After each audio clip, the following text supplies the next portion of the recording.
No.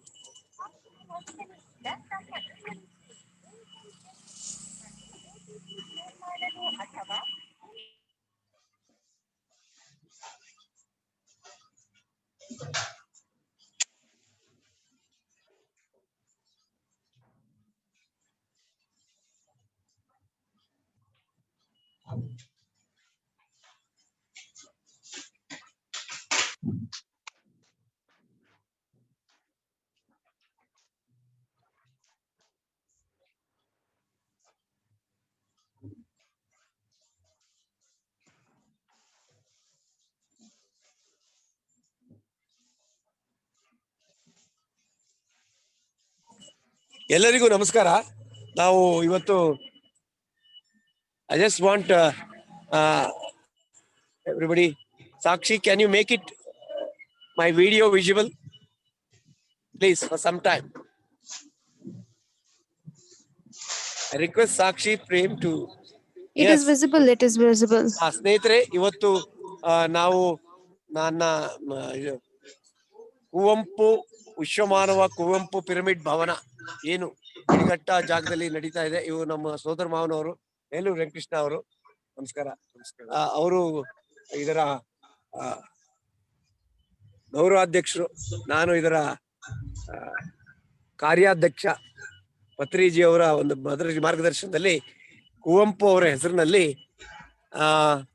ವಿಶ್ವಮಾನವ Kuvempu pyramid ಭವನ ಅಂತ ನಿರ್ಮಾಣ ಮಾಡ್ತಾ ಇದ್ದೀವಿ. ಸೊ ನಿಮಗೆ ನಾನು ಇವತ್ತು ಇಲ್ಲೇ ಇದ್ದೀನಿ, ಹಾಗಾಗಿ so I am just letting you know. I want Sakshi to record this proceeding. So even JCB ಕೂಡ ಬಂದಿದೆ, ಇಲ್ಲಿ ಕೆಲಸ ಮಾಡ್ತಾ ಇದೆ. ಇದು ನಮ್ಮ ಇದರದ ಎಂಟ್ರೆನ್ಸ್. ಓಕೆ, ಸೊ ಒಂದು 2 ನಿಮಿಷದಲ್ಲಿ ಎಲ್ಲ ಇದೆ.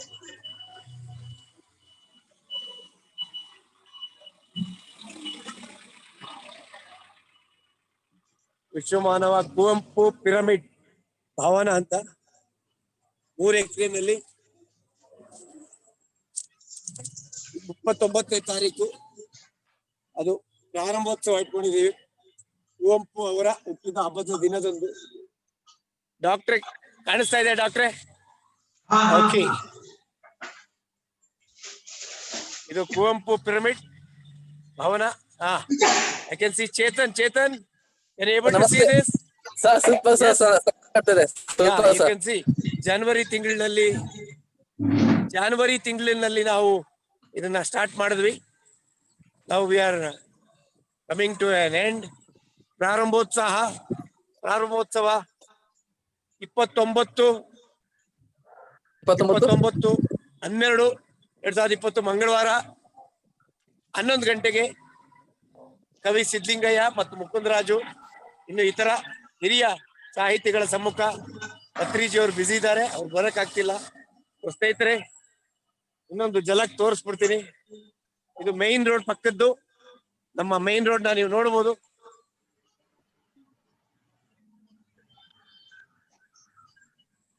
ಒಂದು ಕಿಲೋಮೀಟರ್ನಷ್ಟು ವಾಕಿಂಗ್ ಪಾತ್ ಇದೆ. ಒಂದು ಫುಡ್ ಜಾಯಿಂಟ್, ಸಮುದಾಯ ಭವನ, ಒಂದು ಆಡಿಟೋರಿಯಂ. ಮೇಲ್ಗಡೆ ಕಾಣಿಸ್ತಾ ಇರೋದು ಕುವೆಂಪು ಧ್ಯಾನ ಮಂದಿರ ಪಿರಮಿಡ್. ಸೊ ಇದು ಇಷ್ಟು ಇದರ ವಿಷಯ.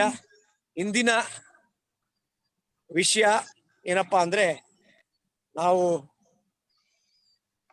ಆಕರ್ಷಕ ವ್ಯಕ್ತಿತ್ವವನ್ನ ಹೇಗೆ ಹೊಂದೋದು, how to have a healthy personality. Okay, so ಡಾಕ್ಟ್ರೆ, can you come on video mode? ಕಾಣಿಸ್ತಾ ಇದೆಯಾ Sunil, can you put doctor on the video mode? So ಇದು ವಿಶ್ವಮಾನವ ಕುವೆಂಪು ಪಿರಮಿಡ್ ಭವನ 3 ಎಕರೆಯಲ್ಲಿ ಚನ್ನಪಟ್ಟ ಆದ್ಮೇಲೆ 10 ಕಿಲೋಮೀಟರ್ ಆದ್ಮೇಲೆ ಮೇನ್ ರೋಡ್ ನಲ್ಲಿ ಮಾಡ್ತಾ ಇರೋದು. ಡಾಕ್ಟ್ರೆ, ಇವತ್ತಿನ ಕಾರ್ಯಕ್ರಮಕ್ಕೆ ತಮಗೆ ಸುಸ್ವಾಗತ. ನಾನು ಇಲ್ಲಿ ಬ್ಯುಸಿ ಇರೋದ್ರಿಂದ ತಮಗೆ ಒಂದು ಅಪ್ಪಣೆಯನ್ನ ಕೊಡ್ಬೇಕು ಅಂತೀನಿ. ನೆಕ್ಸ್ಟ್ ವೀಕ್ ಒಂದು ದಿನ ಬಿಡುವು ಕೊಟ್ರೆ 30ನೇ ತಾರೀಕು ಮಾಡುವ ಅಂತ. ನೀವು ಕೈ ಎತ್ತಿ ನಮ್ಮ ತಮ್ಮ ಮಾಡಿದ್ರೆ ನನಗೆ ಅನ್ಸುತ್ತೆ, ಯಾಕಂದ್ರೆ ನಿಮ್ಮ ವಾಯ್ಸ್ ನನಗೆ ಕೇಳಿಸ್ತಾ ಇಲ್ಲ. ಅದಕ್ಕೆ 30 ತಾರೀಕೇನು ಆಗ್ಬೋದಾ ಡಾಕ್ಟ್ರೆ? 30ನೇ ತಾರೀಕು ಮಾಡುವ. ನೆಕ್ಸ್ಟ್ ವೀಕ್ ಒಂದು ನನಗೆ ಸ್ವಲ್ಪ ಬಿಡುವು ಮಾಡಿಕೊಡಿ.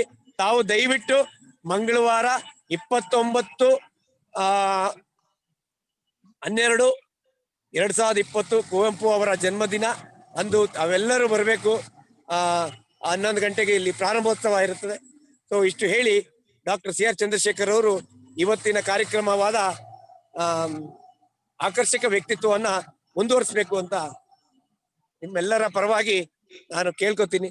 ನಮಸ್ಕಾರ sir, welcome to you. Give a big hand to doctor CR Chandrashekhar. Next week ಒಂದ್ ದಿವಸ ನನಗೆ ಲೀವ್ ಕೊಡಬೇಕು ಅಂತ ಕೇಳ್ಕೊತಾ ಇದ್ದೀನಿ. Thank you.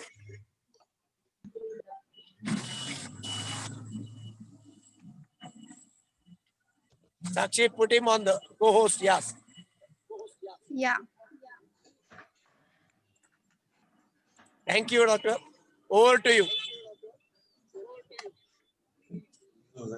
ವೇಟ್ ಮಾಡಿ, ಇನ್ನು 15 ಜನ ಇದ್ದಾರೆ.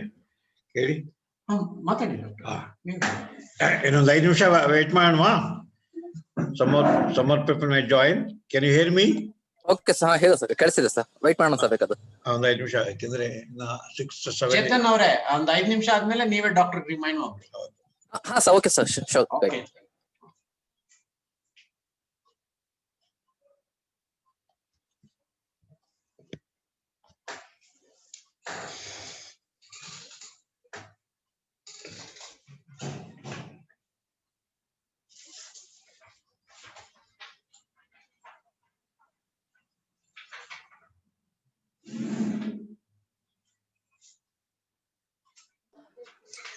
I think in the meantime, we can all close our eyes and clasp our hands and sit down and meditate for the next 5 minutes while we wait for more people to join.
Sir start ಮಾಡೋಣ sir.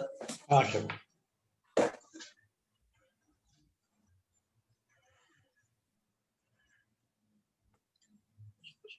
Screen ಕಾಣ್ತಾ ಇದೆಯಾ? ಹಾ sir ಕಾಣಿಸ್ತದೆ.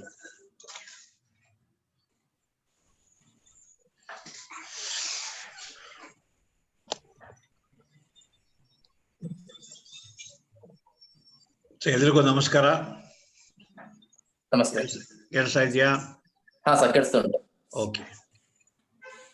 So ಈ ದಿವಸ ವ್ಯಕ್ತಿತ್ವ, personality, what type of personality we require ಈ ಪ್ರಪಂಚದಲ್ಲಿ ನಮ್ಮ ಮನೆಯವ್ರ ಜೊತೆ ಬೇರೆಯವ್ರ ಜೊತೆ ಹೊಂದ್ಕೊಂಡು ಬದುಕೋದಿಕ್ಕೆ, ಅಥವಾ ನಾವು ಏನು ಸಾಧನೆ ಮಾಡಬೇಕು ಅಂತಿದ್ದೇವೋ ಆ ಸಾಧನೆ ಮಾಡಲಿಕ್ಕೆ we need a good personality. Can each one tell ಯಾವ ಪರ್ಸನಾಲಿಟಿ ಅಥವಾ ಯಾವ ವ್ಯಕ್ತಿಯನ್ನು ನೀವು ವೆರಿ ಗುಡ್ ಪರ್ಸನಾಲಿಟಿಯನ್ನು ನೀವು ಮನಸ್ಸಲ್ಲಿ ಅಂದ್ಕೊಂಡಿದ್ದೀರಿ? Can name a person either present or in the past and tell one or two features of this great personality. Abdul Kalam. Abdul Kalam personality. Abdul Kalam personality. ಏನು ಅವರಲ್ಲಿ ಏನು ವಿಶೇಷ? ಏನು ವಿಶೇಷ? Why, which quality makes him as a good person or a great personality? Simplicity. Then Honest. ನೀವು ಹೇಳಿ, then other person can tell their own. Mahatma Gandhi. Mahatma Gandhi ಅವರಲ್ಲಿ ಏನು? ಅವರು ನಿರಂತರವಾಗಿ ಎಕ್ಸ್ಪೆರಿಮೆಂಟ್ ಮಾಡಿಕೊಂಡು ನಮ್ಮನ್ನು ಇವ್ಯಾಲ್ಯೂಯೇಟ್ ಮಾಡಿಕೊಂಡು ಸತ್ಯ, ಅಹಿಂಸೆ. Okay. A person self evaluation, ಆತ್ಮಾವಲೋಕನ ಮಾಡಿಕೊಂಡು ತಮ್ಮನ್ನು ತಾವು ಸದಾ ತಿದ್ಕೊಳ್ತಕ್ಕಂಥವ್ರು ಎ ಗ್ರೇಟ್ ಪರ್ಸನ್ ಅಂತ ನಿಮ್ಮ ಅಭಿಪ್ರಾಯ. ಇನ್ಯಾರು ಹೇಳ್ತೀರಿ? ಇನ್ಯಾರು? ಎನಿಬಡಿ?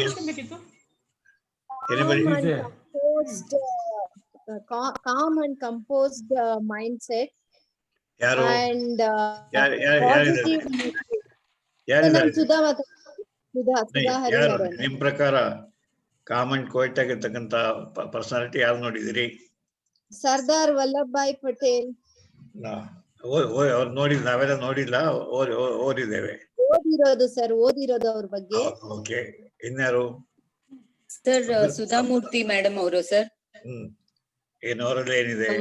ಸಿಂಪ್ಲಿಸಿಟಿ, ಹೆಲ್ಪಿಂಗ್ ನೇಚರ್, ಮತ್ತೆ ಕಾಮ್ನೆಸ್, ಯಾವಾಗ್ಲೂ having A smile on hour face, which encourage everybody.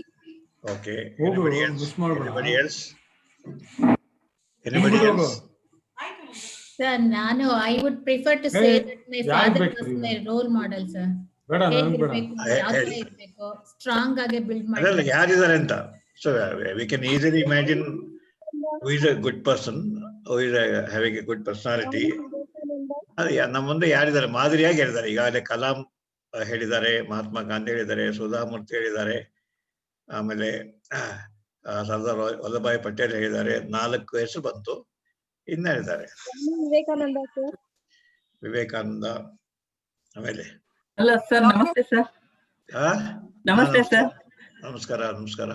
Sir, ನನ್ನ ನವಿಕಣ್ಣಗೆ ನೀವೇ ಎದುರಿಗಿದ್ದೀರಿ ಸರ್. ಡಾಕ್ಟರ್ ದೂರ ಎಲ್ಲ ನೋಡೋ ಬದಲು ಕೇಳೋದು ಬದಲು ನಾವು ನೋಡ್ತಾ ಇದ್ದೀವಿ ಸರ್ ನಿಮ್ಮನ್ನೇ. Okay. What qualities you see in me which make me? Simplicity, knowledge, sharing of knowledge, concern to the society. Okay. Sharing. Okay. ಇನ್ಯಾರಿದ್ದೀರಿ? ಇನ್ಯಾರನ್ನ ನೀವು ನೇಮ್ ಮಾಡ್ತೀರಿ? Contribution, sir. Selfless contribution. So selflessness ಮತ್ತು ಸಮಾಜಕ್ಕೆ ಬೇರೆಯವರಿಗೆ ಕಾಂಟ್ರಿಬ್ಯೂಟ್ ಮಾಡ್ತಕ್ಕಂಥದ್ದು you think it's a sign of good personality. ಆಮೇಲೆ ಇನ್ಯಾರಿದ್ದಾರೆ? ಆಮೇಲೆ ನಿಮ್ ಡೌನ್ ಟು ಅರ್ತ್ ಆಟಿಟ್ಯೂಡ್ ಡಾಕ್ಟ್ರೆ. ಕೆಲವು ಬಿಡಿ, ನಂದಾಯ್ತು. ಈಗ next person Virendra Hegde sir. Virendra Hegde ಅವರಲ್ಲಿ ಏನ್ ನೋಡ್ತೀರಿ? ಅವರು ಎಲ್ಲರನ್ನ ಸಮನಾದ ರೀತಿಯಲ್ಲಿ ನೋಡುವುದು, ಮತ್ತ ಯಾರು ಅವ್ರ ಹತ್ರ ಸಮಸ್ಯೆಗಳು ಬಂದಾಗ ಅವ್ರನ್ನ ಸಾಂತ್ವನ ರೀತಿಯಲ್ಲಿ ಹೇಳಿ ಅವರಿಗೆ ಕಳಿಸುವುದು ಮತ್ತು ಸಮಾಜ ಸೇವೆ ಮಾಡುವುದು, ಇರುವವ್ರನ್ನ ಎತ್ತಿ ಮೇಲಕ್ಕೆ ಬರುವಂತೆ ಮಾಡುವುದು, ಆರ್ಥಿಕವಾಗಿರ್ಬೋದು, ಅವ್ರನ್ನ ಫಿಸಿಕಲಿ, ಮೆಂಟಲಿ ಮತ್ತು ಫೈನಾನ್ಸಿಯಲಿ ಇವತ್ತು ಅವ್ರನ್ನ ಚೆನ್ನಾಗಿ ಮಾಡುವ ರೀತಿಯಲ್ಲಿ ಎಕ್ಸಾಂಪಲ್ಸ್. ಯಾಕಂದ್ರೆ ಇವೆಲ್ಲ ನಾವು ಬೆಳೆಯುವ ಮಕ್ಕಳಿಗೆ ಈ ಪರ್ಸನಾಲಿಟೀಸ್ ನಾವು ಹೇಳ್ಬೇಕಾಗತ್ತೆ. ಇವನ್ನ ನೀವು ಅನುಸರಿಸಿ ಅಥವಾ ಅವರಲ್ಲಿರ್ತಕ್ಕಂಥ ಒಳ್ಳೆಯ ಗುಣಗಳನ್ನು ಅನುಸರಿಸಿ. ಯಾಕಂದ್ರೆ ಒಬ್ಬ ವ್ಯಕ್ತಿಯನ್ನು ನಾವು ಆಯ್ಕೆ ಮಾಡ್ಕೊಂಡ್ರೆ ಆತ ಅಥವಾ ಆಯ್ಕೆ ಮಾಡೋದೆಲ್ಲ ನಾವು ಅನುಸರಿಸ್ಬೇಕಾಗ್ತಿಲ್ಲ. ಅವರಲ್ಲಿರ್ತಕ್ಕಂಥ ನಮಸ್ಕಾರ ವಿಶ್ವೇಶ್ವರಯ್ಯನವರು ಅವರಲ್ಲಿ ಏನ್ ಗುಣ ಇದೆ? ಅವರ ಸಮಯ ಪರಿಪಾಲನೆ, ಸರ್ಕಾರಿ ಕೆಲಸಗಳೆಲ್ಲ ಶ್ರದ್ಧೆಯಿಂದ ಮಾಡ್ತಿದ್ರು. ಬೇಕಾದಷ್ಟು ಅವರು ದೇಶಕ್ಕಾಗಿ ನಮ್ಮ ತ್ಯಾಗಗಳನ್ನೆಲ್ಲ ಮಾಡಿ KRS ಡ್ಯಾಮಿಗೆ ಸಹಾಯ ಇದನ್ನೆಲ್ಲ ಕಾಂಟ್ರಿಬ್ಯೂಟ್ ಎಲ್ಲ ಮಾಡಿದ್ರು. ವಿದ್ಯಾರ್ಥಿಗಳಿಗೆಲ್ಲ ಅವರು ಮಾರ್ಗದರ್ಶಕರಾಗಿದ್ರು. ಬಸವಣ್ಣ ಬಸವಣ್ಣರ ಆಯ್ಕೆ ಗುಡ್ ಪರ್ಸನಾಲಿಟಿ ಅಂತ ಹೇಳ್ತೀರಿ. ಅವರಲ್ಲಿರ್ತಕ್ಕಂಥ ಯಾವ ಕ್ವಾಲಿಟಿ ಅವ್ರನ್ನ ದೊಡ್ಡದಾಗಿ ಮಾಡಿದೆ? ಸಮಾನತೆ ಮತ್ತು ಸ್ವಾತಂತ್ರ್ಯ ಎಲ್ಲರಿಗೂ. ಗಂಡು ಹೆಣ್ಣಂದೆ ಯಾವುದೇ ಜಾತಿಗಳಿಂದೆ, ಲಿಂಗ ಭೇದ ಮಾಡದೆ, ಜಾತಿ ಭೇದ ಮಾಡದೇನೆ ಸಮನಾಗಿರ್ತಕ್ಕಂಥ ಗುಣ ಅವರಲ್ಲಿ ಕಂಡು ಬಂತು. ಓಕೆ, ಸೊ ನಾವು ಹೇಳಿ. ಮದರ್ ತೆರೇಸಾ ಸೇವಾ ಮನೋಭಾವ. ಓಕೆ, ಸೇವಾ ಮನೋಭಾವ. ಯಾವುದೋ ದೇಶದೊಟ್ಟಿ ನಮ್ಮ ದೇಶಕ್ಕೆ ಬಂದು ಅತ್ಯಂತ ಕೆಲಸದಿರ್ತಕ್ಕಂಥ ವ್ಯಕ್ತಿಗಳನ್ನ, ಮಕ್ಕಳನ್ನ ಸಾಕಿ ಅವರಿಗೆ ಸಹಾಯ ಮಾಡತಕ್ಕಂಥ ಮಹಿಳೆ. ಅದು ಎಲ್ಲರಲ್ಲೂ ಒಂದೊಂದು ತಗೊಂಡು ನಾವ್ ಅದನ್ನ ಇಂಪ್ಲಿಮೆಂಟ್ ಮಾಡ್ಕೊಂಡ್ರೆ most of the qualities will be fulfilled. At least we can lead good life ಅಂತ ನನ್ನ ಅನಿಸಿಕೆ. ಅಂಡ್ ಇವ್ರನ್ನ ಯಾರನ್ನ ನೋಡ್ಲಿಲ್ಲ, ವಿವೇಕಾನಂದ ಮತ್ತೆ mother Teresa, Visvesvaraya. But in front of us ನೀವಿದ್ದೀರಾ ಎಕ್ಸಾಂಪಲ್. ನಿಮ್ಮನ್ನ ಫಾಲೋ ಮಾಡಿದ್ರು ಮ್ಯಾಕ್ಸಿಮಮ್ ನಮ್ ಲೈಫ್ ಸ್ವಲ್ಪ ಸುಧಾರಿಸುತ್ತೆ ಅಂತ. Personality is nothing but according to me. ಹೇಳ್ಬೋದಾ ಸರ್ ಒಂದ್ ನಿಮಿಷ? It is not, nobody is perfect as a human being ಅಂತ ನನ್ನ ಅನಿಸಿಕೆ. According to me, till at the last day of our life we should introspect, and every day we should evolve, and we have to learn experiences. Whatever the mistake we will do, we have to learn. We should always be in a learning zone anta naan ankodtini sir. So we have to keep improving anta nanna anisike. Okay, Krishnaraj Vadiyar. Ambedkar sir, so there are hundreds of people ನಮ್ಮ ಕಣ್ಮುಂದೆ ಇದ್ದಾರೆ.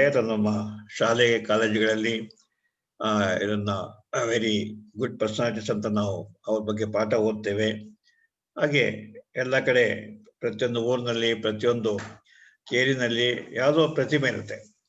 ಆ ಪ್ರತಿಮೆ ಆ ವ್ಯಕ್ತಿಯ ಸಾಧನೆಯನ್ನ, ಆ ವ್ಯಕ್ತಿಯ ಗುಣಗಳನ್ನ ನಮಗೆ ಹೇಳುತ್ತೆ ಅಂತ ಹೇಳಿ.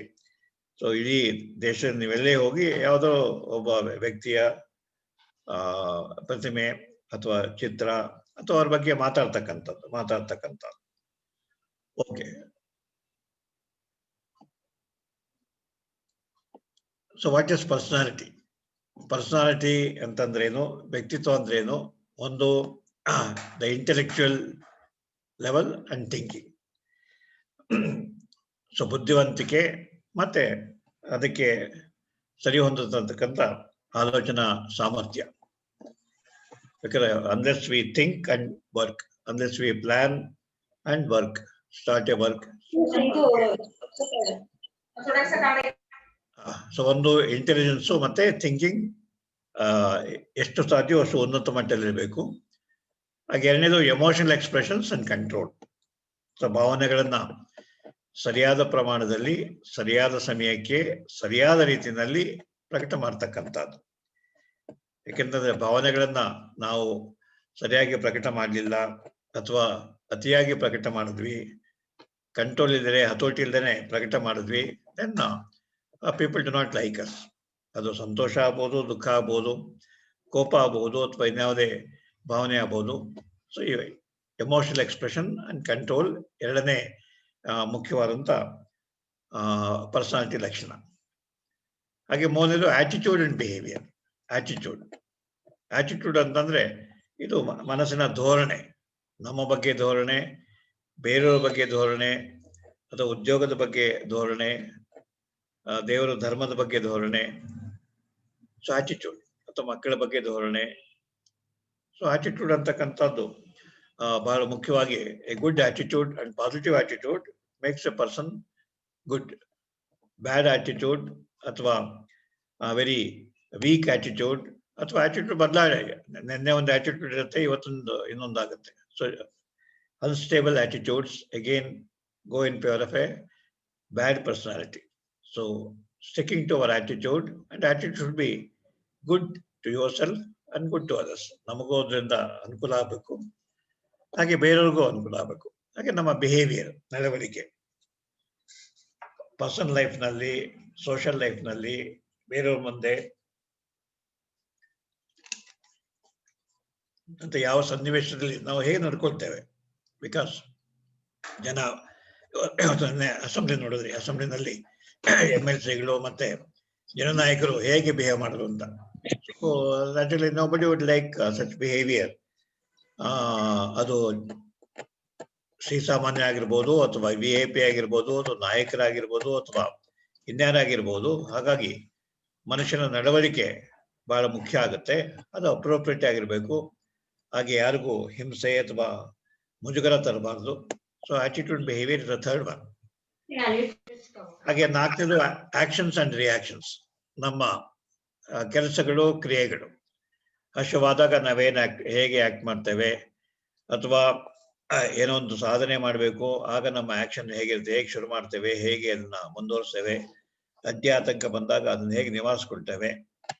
ಹಾಗೆ ರಿಯಾಕ್ಷನ್ಸ್, ನಮ್ಮ ರಿಯಾಕ್ಷನ್ಸ್ ಹೇಗಿರುತ್ತೆ, ಬೇರೆಯವ್ರು ನಮ್ಮನ್ನು ಬೈದಾಗ ನಾವು ಹೇಗೆ ರಿಯಾಕ್ಟ್ ಮಾಡ್ತೇವೆ, ಬೇರೆಯವ್ರು ನಮ್ಮನ್ನು ಹೊಗಳಿದಾಗ ನಾವು ಹೇಗೆ ರಿಯಾಕ್ಟ್ ಮಾಡ್ತೇವೆ, ಬೇರೆಯವ್ರು ನಮಗೆ ಮೋಸ ಮಾಡಿದಾಗ ನಾವು ಹೇಗೆ ರಿಯಾಕ್ಟ್ ಮಾಡ್ತೇವೆ, ಬೇರೆಯವರು ನಮ್ಮ ಮೇಲೆ ಅನುಚಿತ ಆರೋಪ ಮಾಡಿದಾಗ, ಅಪಾದನೆ ಮಾಡಿದಾಗ ಹೇಗೆ. So actions and reactions should be appropriate. ಹಾಗೇನೆ should be considers good by majority. ಯಾಕೆಂದ್ರೆ ನಾವೆಲ್ಲರನ್ನೂ ಪ್ಲೀಸ್ ಮಾಡೋಕ್ಕಾಗಲ್ಲ.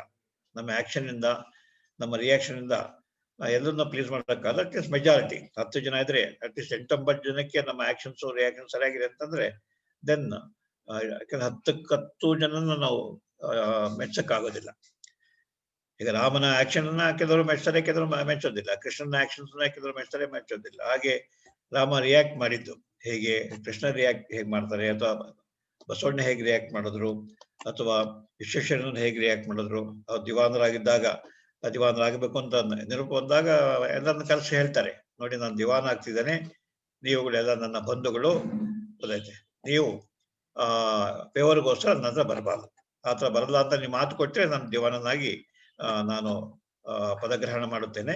ಇಲ್ಲ ನೀವು ನನ್ನನ್ನ ಉಪಯೋಗಿಸ್ಕೊಡ್ತೀವಿ ಅಂತ ಆ ಕೆಲಸ ಮಾಡಿಸ್ಕೊಡಿ, ಈ ಕೆಲಸ ಮಾಡಿಸ್ಕೊಡಿ ಬಂದ್ರೆ ನಾನು ಅವತ್ತೇ ರಿಸೈನ್ ಮಾಡ್ತೇನೆ, ಇಲ್ಲಾಂದ್ರೆ ನಾ ಈ ಪದಗ್ರಹಣ ಮಾಡೋದೇ ಇಲ್ಲ ಅಂತ. ಸೊ ಹಾಗಾಗಿ ಆಕ್ಷನ್ಸ್ ಅಂಡ್ ರಿಯಾಕ್ಷನ್ಸ್. ಹಾಗೆ ಎಷ್ಟೊಂದು ರಿಯಾಕ್ಷನ್ಸ್ ಆಫ್ ಗಾಂಧಿ ನಮ್ಗೆ ಗೊತ್ತಿದೆ. ಹಾಗೆ ಕೆಲಸತಿ ಅವರು ಸಿಟ್ಟಿನಿಂದ ರಿಯಾಕ್ಟ್ ಮಾಡ್ತಾ ಇದ್ರು.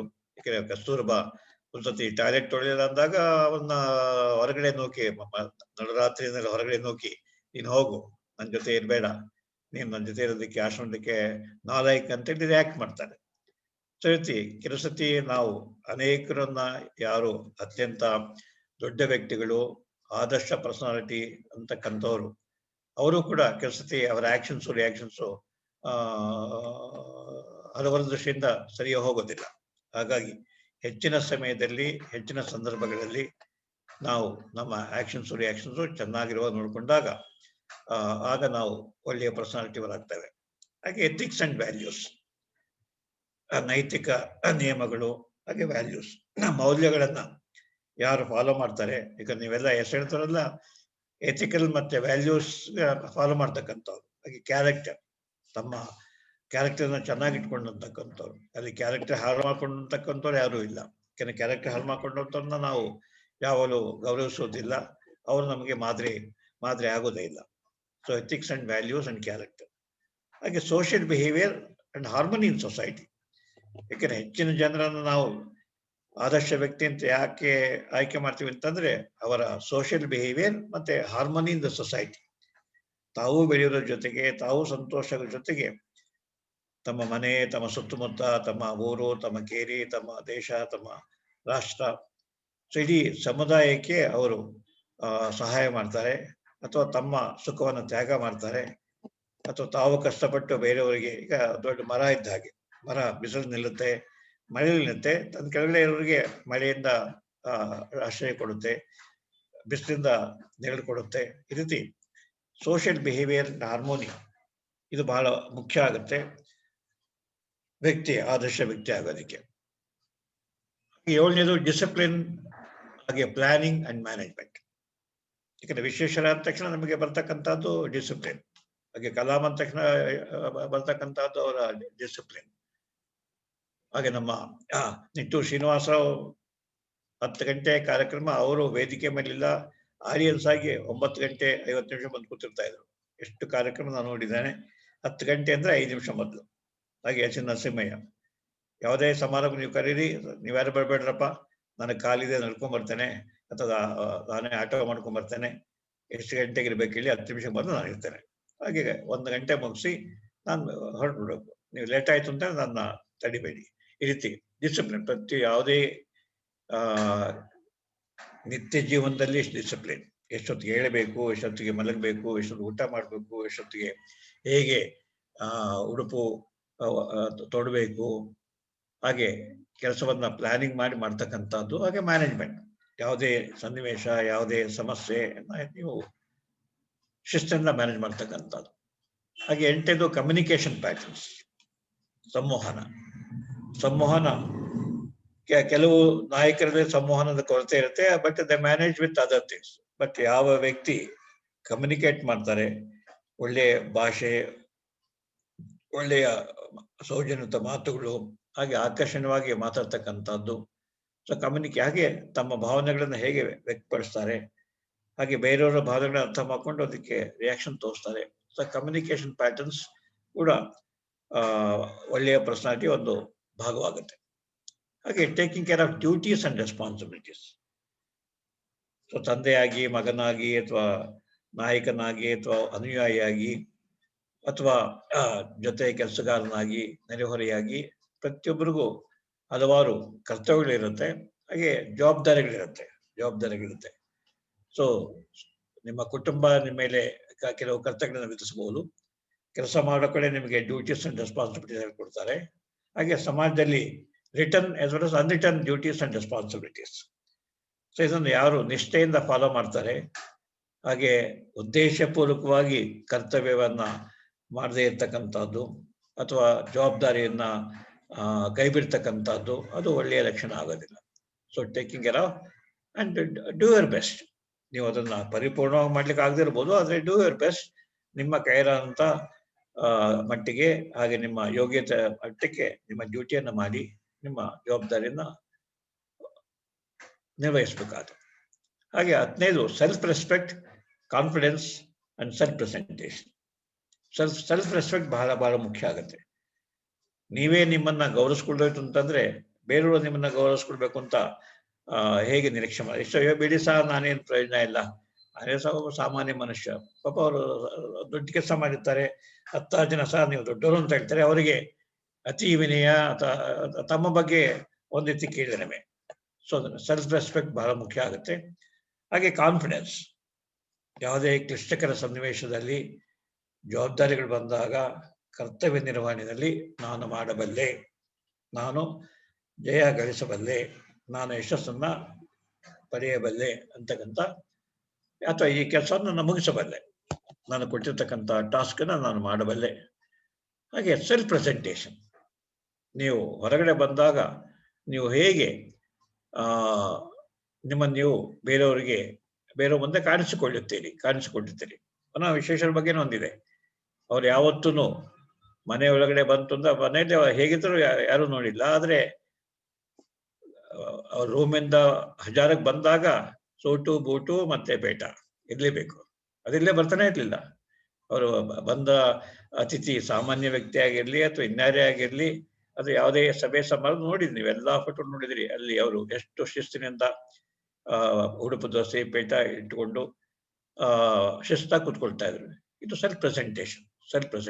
ಅಫ್ಕೋರ್ಸ್ ಕೆಲವರು ತುಂಬಾ ಸರಳ ಜೀವಿಗಳು ಬರೀ ಒಂದು ಬನಿಯನ್ ಹಾಕೊಂಡು ಒಂದು ಜಡ್ಡಿ ಹಾಕೊಂಡು ಓಡಾಡ್ಬೋದು, ಅದು ಇನ್ನೊಂದು ರೀತಿ ಗ್ರೇಟ್ನೆಸ್ ಅಂತ. ಈಗ ಮಹಾತ್ಮ ಗಾಂಧಿ ಅವರು ಸೆಲ್ಫ್ ಪ್ರೆಸೆಂಟೇಶನ್ ಬಗ್ಗೆ ಯಾವತ್ತೂ ಯೋಚನೆ ಮಾಡಿದಾರಲ್ಲ, ಒಂದು ತೊಂಡು ಒಂದು ಮೊಂಡು. ಹಾಗಾಗಿ ಕೆಲವರು ಇನ್ನು ಕೆಲವು ವಿಶೇಷಣಗಳಿಂದ ತಮ್ಮ ಸೆಲ್ಫ್ ಪ್ರೆಸೆಂಟೇಶನ್ ಬಗ್ಗೆ ಸ್ವಲ್ಪ ಅಸಡ್ಡೆ ಮಾಡ್ತಾರೆ, ಆದ್ರೆ ಜನ ಅದನ್ನು ಒಪ್ಕೊಳ್ತಾರೆ. ಇನ್ನಾವುದು ರೀತಿಯಿಂದ. ಆದ್ರೆ ಪರಿಪೂರ್ಣ ವ್ಯಕ್ತಿತ್ವದಲ್ಲಿ ನಿಮ್ಮನ್ನ ನೀವು ಹೇಗೆ 10 ಜನ ಮುಂದೆ ಪ್ರೆಸೆಂಟ್ ಮಾಡ್ತೀರಿ, ಅದು ಸಾಮಾಜಿಕ ನಿಯಮಗಳಿಗೆ ಅಥವಾ ಸ್ವಲ್ಪ ಈಸ್ಥೆಟಿಕ್ಸ್ ಸೌಂದರ್ಯ ದೃಷ್ಟಿಯಿಂದ ಅಥವಾ ನೋಡುವವರ ಕಣ್ಣಿಗೆ ಮುಜುಗರ ಆಗಬಾರ್ದು. Self presentation.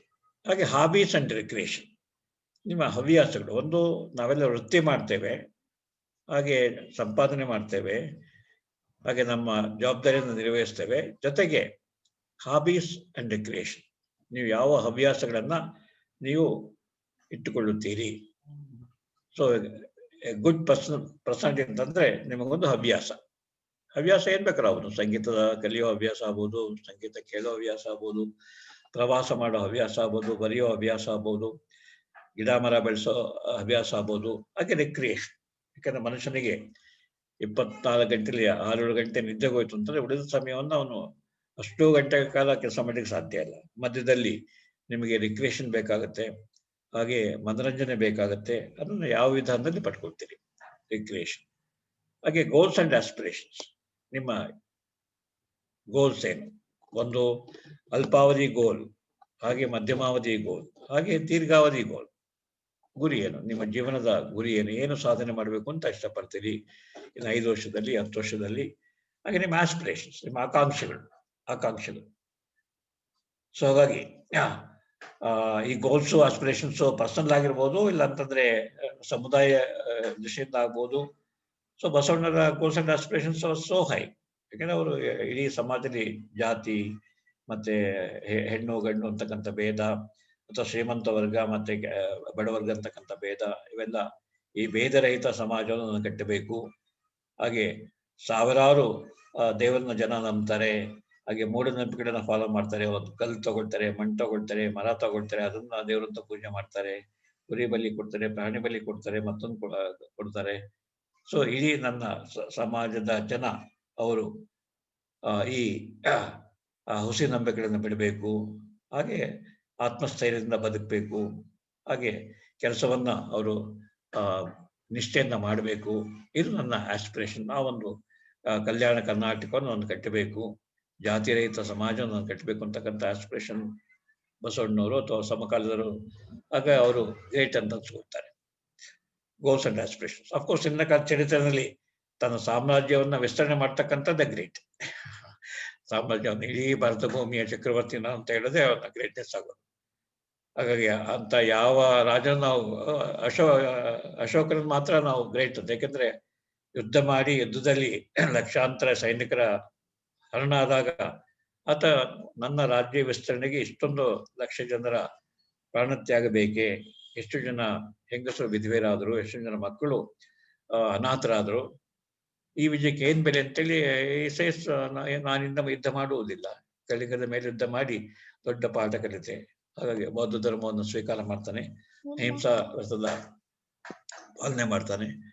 ಹಾಗಾಗಿ ಗೌತಮ ಬುದ್ಧ ಗ್ರೇಟ್ ಅನ್ಸ್ಬಿಟ್ರೆ, ಯಾಕೆಂತಂದ್ರೆ ಅವನಿಗೆ ಸಮಾಜದಲ್ಲಿ ಯಾಕೆ ಜನ ದುಃಖ ಪಡ್ತಾರೆ, ಸಮಾಜದಲ್ಲಿ ಯಾಕೆ ಜನ ಎಷ್ಟೊಂದು ಕಷ್ಟದಲ್ಲಿದ್ದಾರೆ, ಇವ ಮಧ್ಯವರ್ತಿಗಳು, ಪುರೋಹಿತರು ಮತ್ತೆ ಪೂಜಾರಿಗಳು ಜನಗಳನ್ನ ಹೇಗೆ ದೇವರ ಶೋಷಣೆ ಮಾಡ್ತಾರೆ, ಹಾಗೆ ಮುಪ್ಪು ಬರ್ತದೆ, ಮುಪ್ಪಿನಲ್ಲಿ ಯಾಕೆ ನಮ್ಮ ಮುಪ್ಪು ಬರ್ತದೆ, ಅಷ್ಟೊಂದು ಹಿಂಸೆ ಯಾಕೆ, ಕೊನೆಗೆ ಸಾವು ಯಾಕೆ ಬರ್ತದೆ, ಇದಕ್ಕೆ ನಾನು ಉತ್ತರ ಕಂಡುಹಿಡಿಬೇಕು, ಜನಗಳಿಗೆ ನಾವು ಸಂತೋಷ ಕಲಿಸಬೇಕು ಅಂತೇಳಿ ಅವನು ಅರಮನೆ ಬಿಡ್ತಾನೆ, ಹೆಂಡತಿ ಮಕ್ಕಳು ಬಿಡ್ತಾನೆ, ತಪಸ್ಸು ಧ್ಯಾನ ಮಾಡಿ ಕೊನೆಗೆ ಆತ ಸುಖವಾಗಿರೋದಕ್ಕೆ ಒಂದು ಸೂತ್ರವನ್ನು, ಆಸೆಯೇ ದುಃಖಕ್ಕೆ ಮೂಲ, ಆಸೆಯನ್ನು ಕಡಿಮೆ ಮಾಡಿಕೊಳ್ಳಿ, ನೀವು ಹೆಚ್ಚು ಸುಖಿ ಆಗ್ತೀರಿ, ಹಾಗೆ ಸರಳವಾಗಿ ಬದುಕಿ ನೀವು ಹೆಚ್ಚು ಸುಖಿ ಆಗ್ತೀರಿ.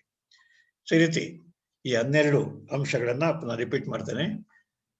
intelligence and thinking, emotional expression and control, attitude and behavior, actions and reactions, ethical values and character, social behavior, harmony in society.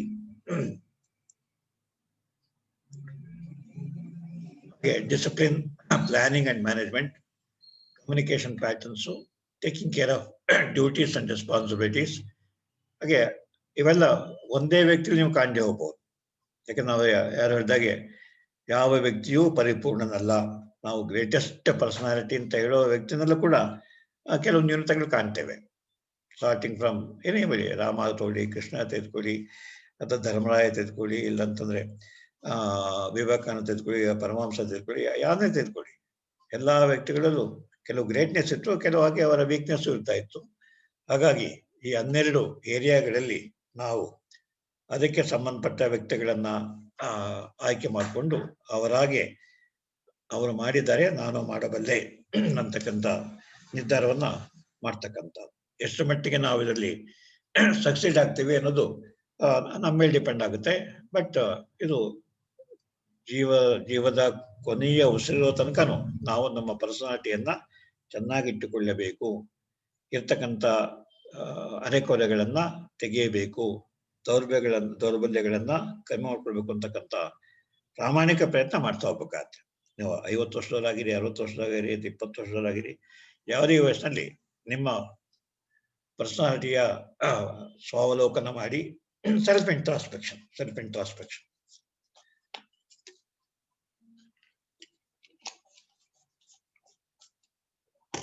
ಹಾಗೆ ನಿಮ್ಮ ಮನೆಯವನ್ನ ಕೇಳಿ. ಸೊ ನಿಮ್ಮಲ್ಲಿ ನೀವು ನನ್ನಲ್ಲಿ ಯಾವ ಕೊರತೆಯನ್ನ ಕಾಣುತ್ತೀರಿ? ಎಷ್ಟು ಶುರುವಿನಲ್ಲಿ ಡಾಕ್ಟ್ರೇ ನೀವು ಮಾತಾಡೋದು ನಮ್ಮ ಸರಿಯಾಗಿ ಅರ್ಥವಾಗೋದೇ ಇಲ್ಲ. So I thought I was a good lecturer, a good communicator. But ಹಲವಾರು ಜನ ಅಥವಾ ಕೆಲವರು ವಾಲಂಟಿಯರ್ ಆಗಿ ಪ್ರೆಸೆಂಟೇಷನ್ ಬಹಳ ಚೆನ್ನಾಗಿತ್ತು ಸರ್, ಆದರೆ ಹಿಂದೆ ಕೂತಿ ನಮ್ಗೆ ಸರಿಯಾಗಿ ಕೇಳಿಸಿಲ್ಲ, ಅಥವಾ ನಿಮ್ಮ ವಾಯ್ಸ್ ಸರಿಯಾಗಿಲ್ವೋ, ಇಲ್ಲ ಅಂತಂದ್ರೆ ನಿಮ್ಮ ಉಚ್ಚಾರಣೆ ಸರಿಯಾಗಿಲ್ಲೋ ಗೊತ್ತಿಲ್ಲ. ಸೊ ಈ ರೀತಿ ಜನ ಫೀಡ್ಬ್ಯಾಕ್ ಕೊಟ್ಟಾಗ ದಯವಿಟ್ಟು ಫೀಡ್ಬ್ಯಾಕ್ ಹೇಳಿ. ನನ್ನಲ್ಲಿ ಏನು ಕೊರತೆ ಕಂಡಿದ್ದೀರಿ ಅಥವಾ ಮನೆಯವ್ರನ್ನ ಕೇಳಬೇಕಾಗತ್ತೆ, ಹಾಗೆ ಸ್ನೇಹಿತರನ್ನ ಕೇಳಬೇಕಾಗುತ್ತೆ, ನಮ್ಮ ಜೊತೆ ಕೆಲಸ ಮಾಡೋನ್ ಕೇಳಬೇಕಾಗತ್ತೆ. ನನ್ನಲ್ಲಿ ನೀವು ಏನು ಕೊರತೆಯನ್ನು ಕಂಡಿದ್ದೀರಿ, ನನ್ನಿಂದ ನಿಮ್ಗೆ ಏನು ತೊಂದರೆ ಆಗಿದೆ, ಯಾವಾಗ, ಎಲ್ಲಿ, ಅದನ್ನ ನಾನು ಸರಿಪಡಿಸ್ಕೊಳ್ಬೇಕು ಅಂತ. ಸೊ ಪರ್ಸನಾಲಿಟಿ ಡೆವಲಪ್ಮೆಂಟು 20 ವರ್ಷ ಆಗುತ್ತೆ. ಬಟ್ ಕರಿಯ ಉಸಿರು ತನಕನೂ ಪರ್ಸನಾಲಿಟಿ ಇಂಪ್ರೂವ್ಮೆಂಟು ನಡೀತಾ ಹೋಗ್ಬೇಕಾಗತ್ತೆ. Each personality is different, each person is different.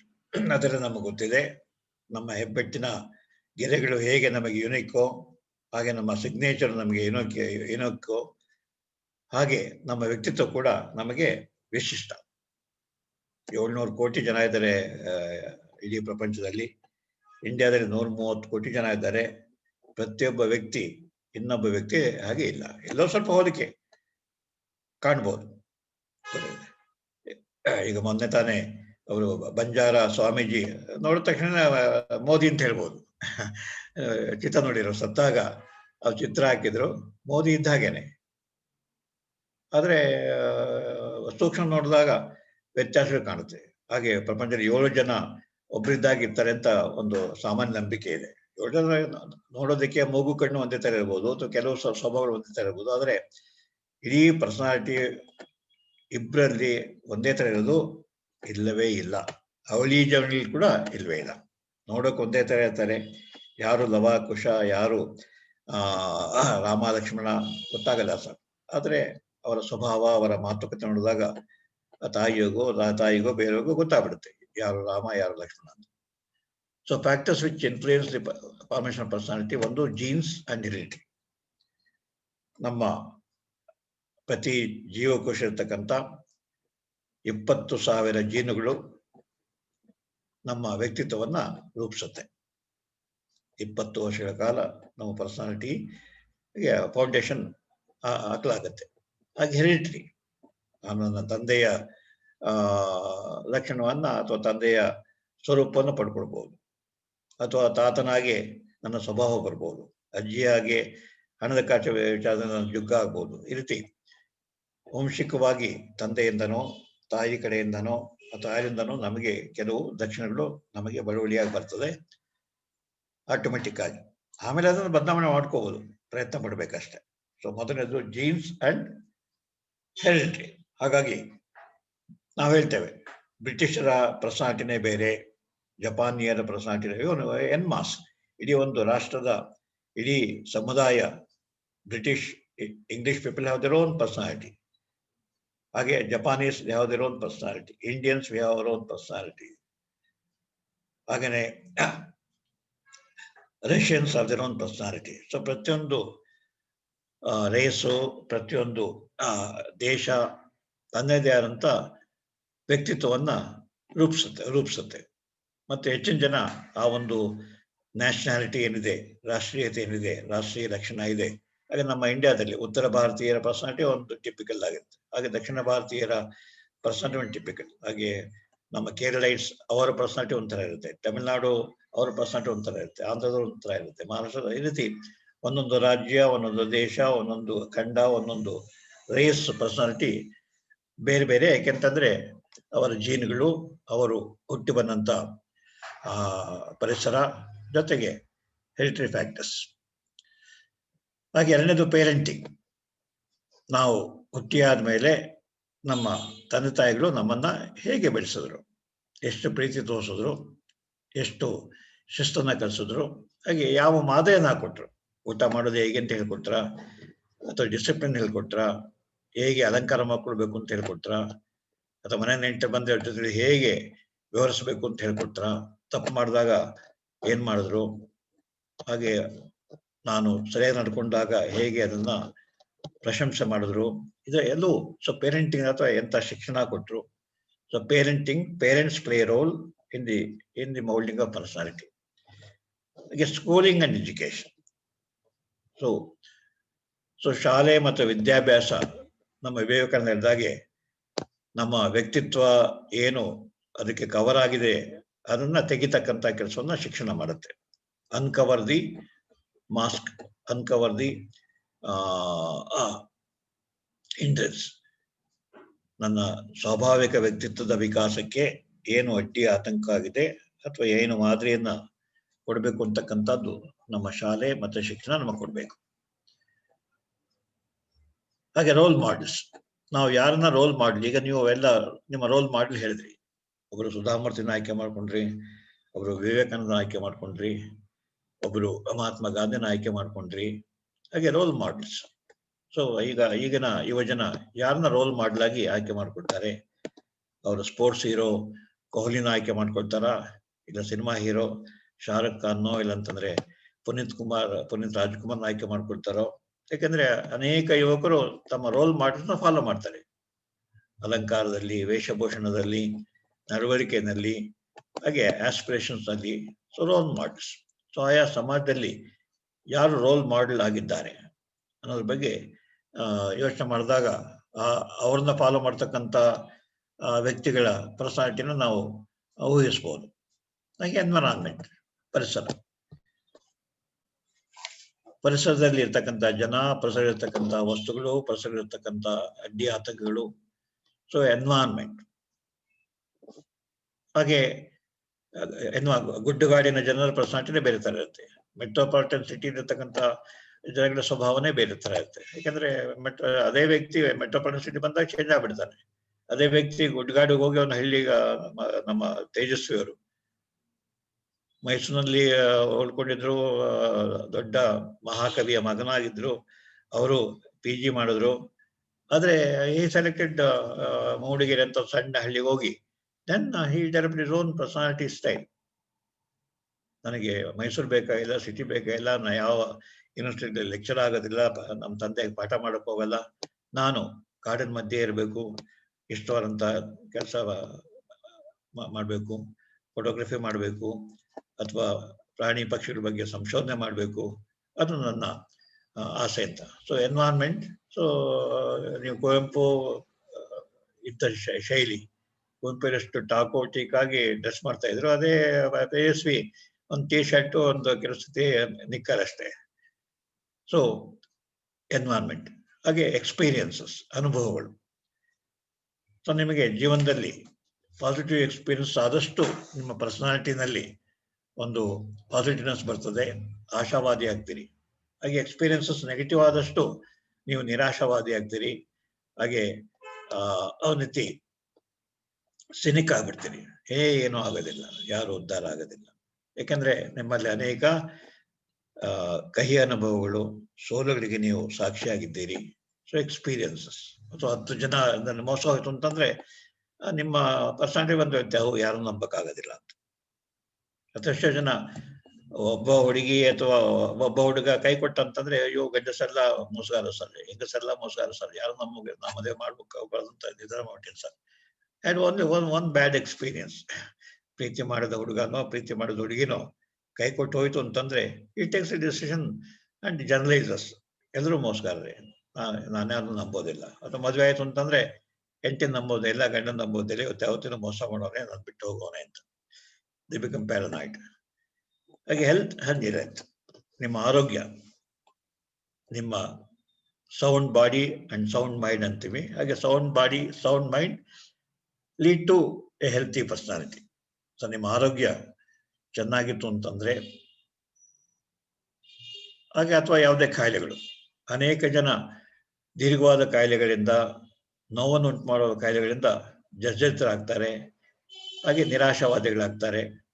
ಹಾಗೆ ತಮ್ಮ ಕೆಲಸ ಕರ್ತವ್ಯಗಳನ್ನ ಮಾಡಲಾರೆವು, ಮಾಡೋ ಶಕ್ತಿ ಇದ್ರೂ ಕೂಡ, ಇರೋ ಶಕ್ತಿನ ಮಾಡೋಕ್ಕಾದ್ರೂ ಕೂಡ ಡಿಸೈಡ್ ಮಾಡೋ ನಮ್ಮ ಕೆಲ ಆಗಲ್ಲ ಬಿಡಿ ಸರ್.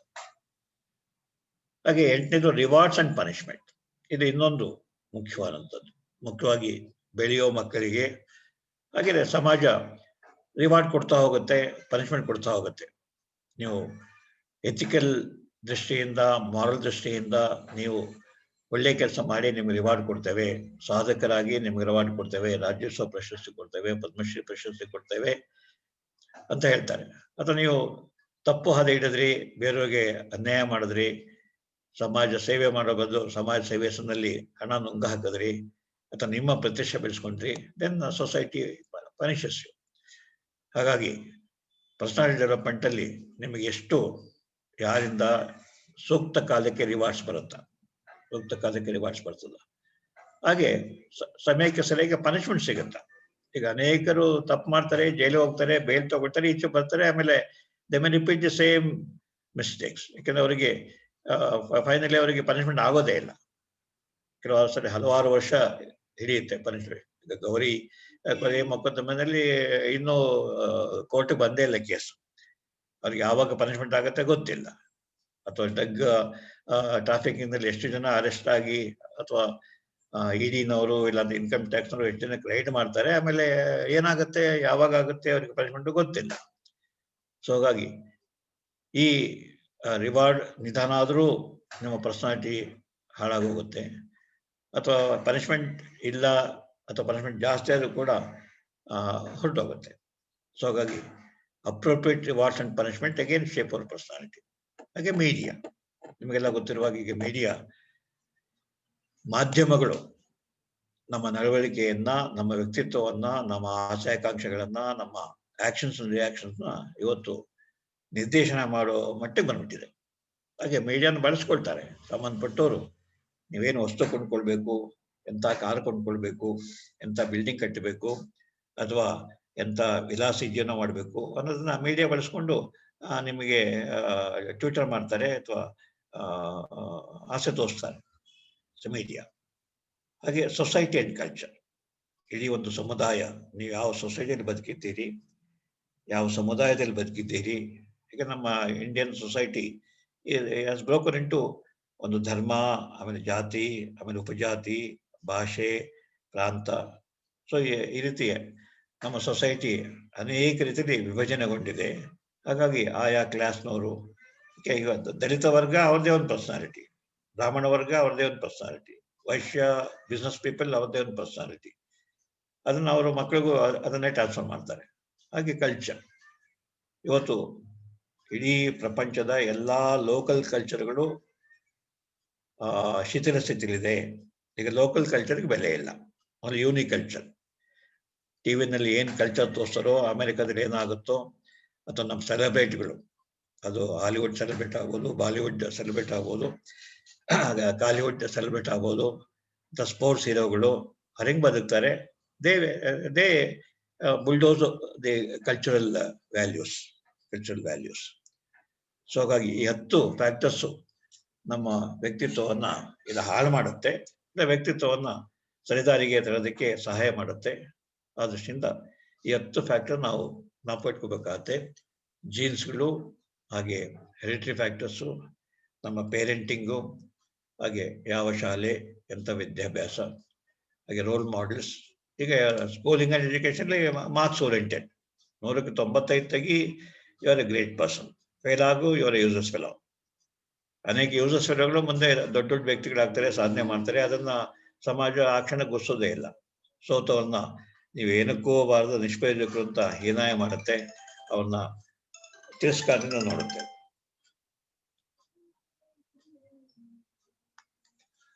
ಸೊ 10 ಫ್ಯಾಕ್ಟರ್ನ ನಾವು ಜ್ಞಾಪಿಟ್ಕೋಬೇಕಾಗುತ್ತೆ. ಹಾಗೆ ಇನ್ನು ಪರ್ಸನಾಲಿಟಿ ಡಿಸಾರ್ಡರ್ಸ್. ನೀವು ಸುತ್ತಮುತ್ತ ನೋಡಿದಾಗ ಒಂದು ಆರೋಗ್ಯಕರ ವ್ಯಕ್ತಿತ್ವ ಇರ್ತಕ್ಕಂಥವ್ರ ಸಂಖ್ಯೆ ಬಹಳ ಕಡಿಮೆ. ಕೆಲವರು ಲೈಮ್ಲೈಟ್ ಬರ್ತಾರೆ, ಕೆಲವರು ಎಲೆಮರೆ ಕಾಯ್ತರನೇ ಉಳ್ಕೊಂಡ್ಬಿಡ್ತಾರೆ.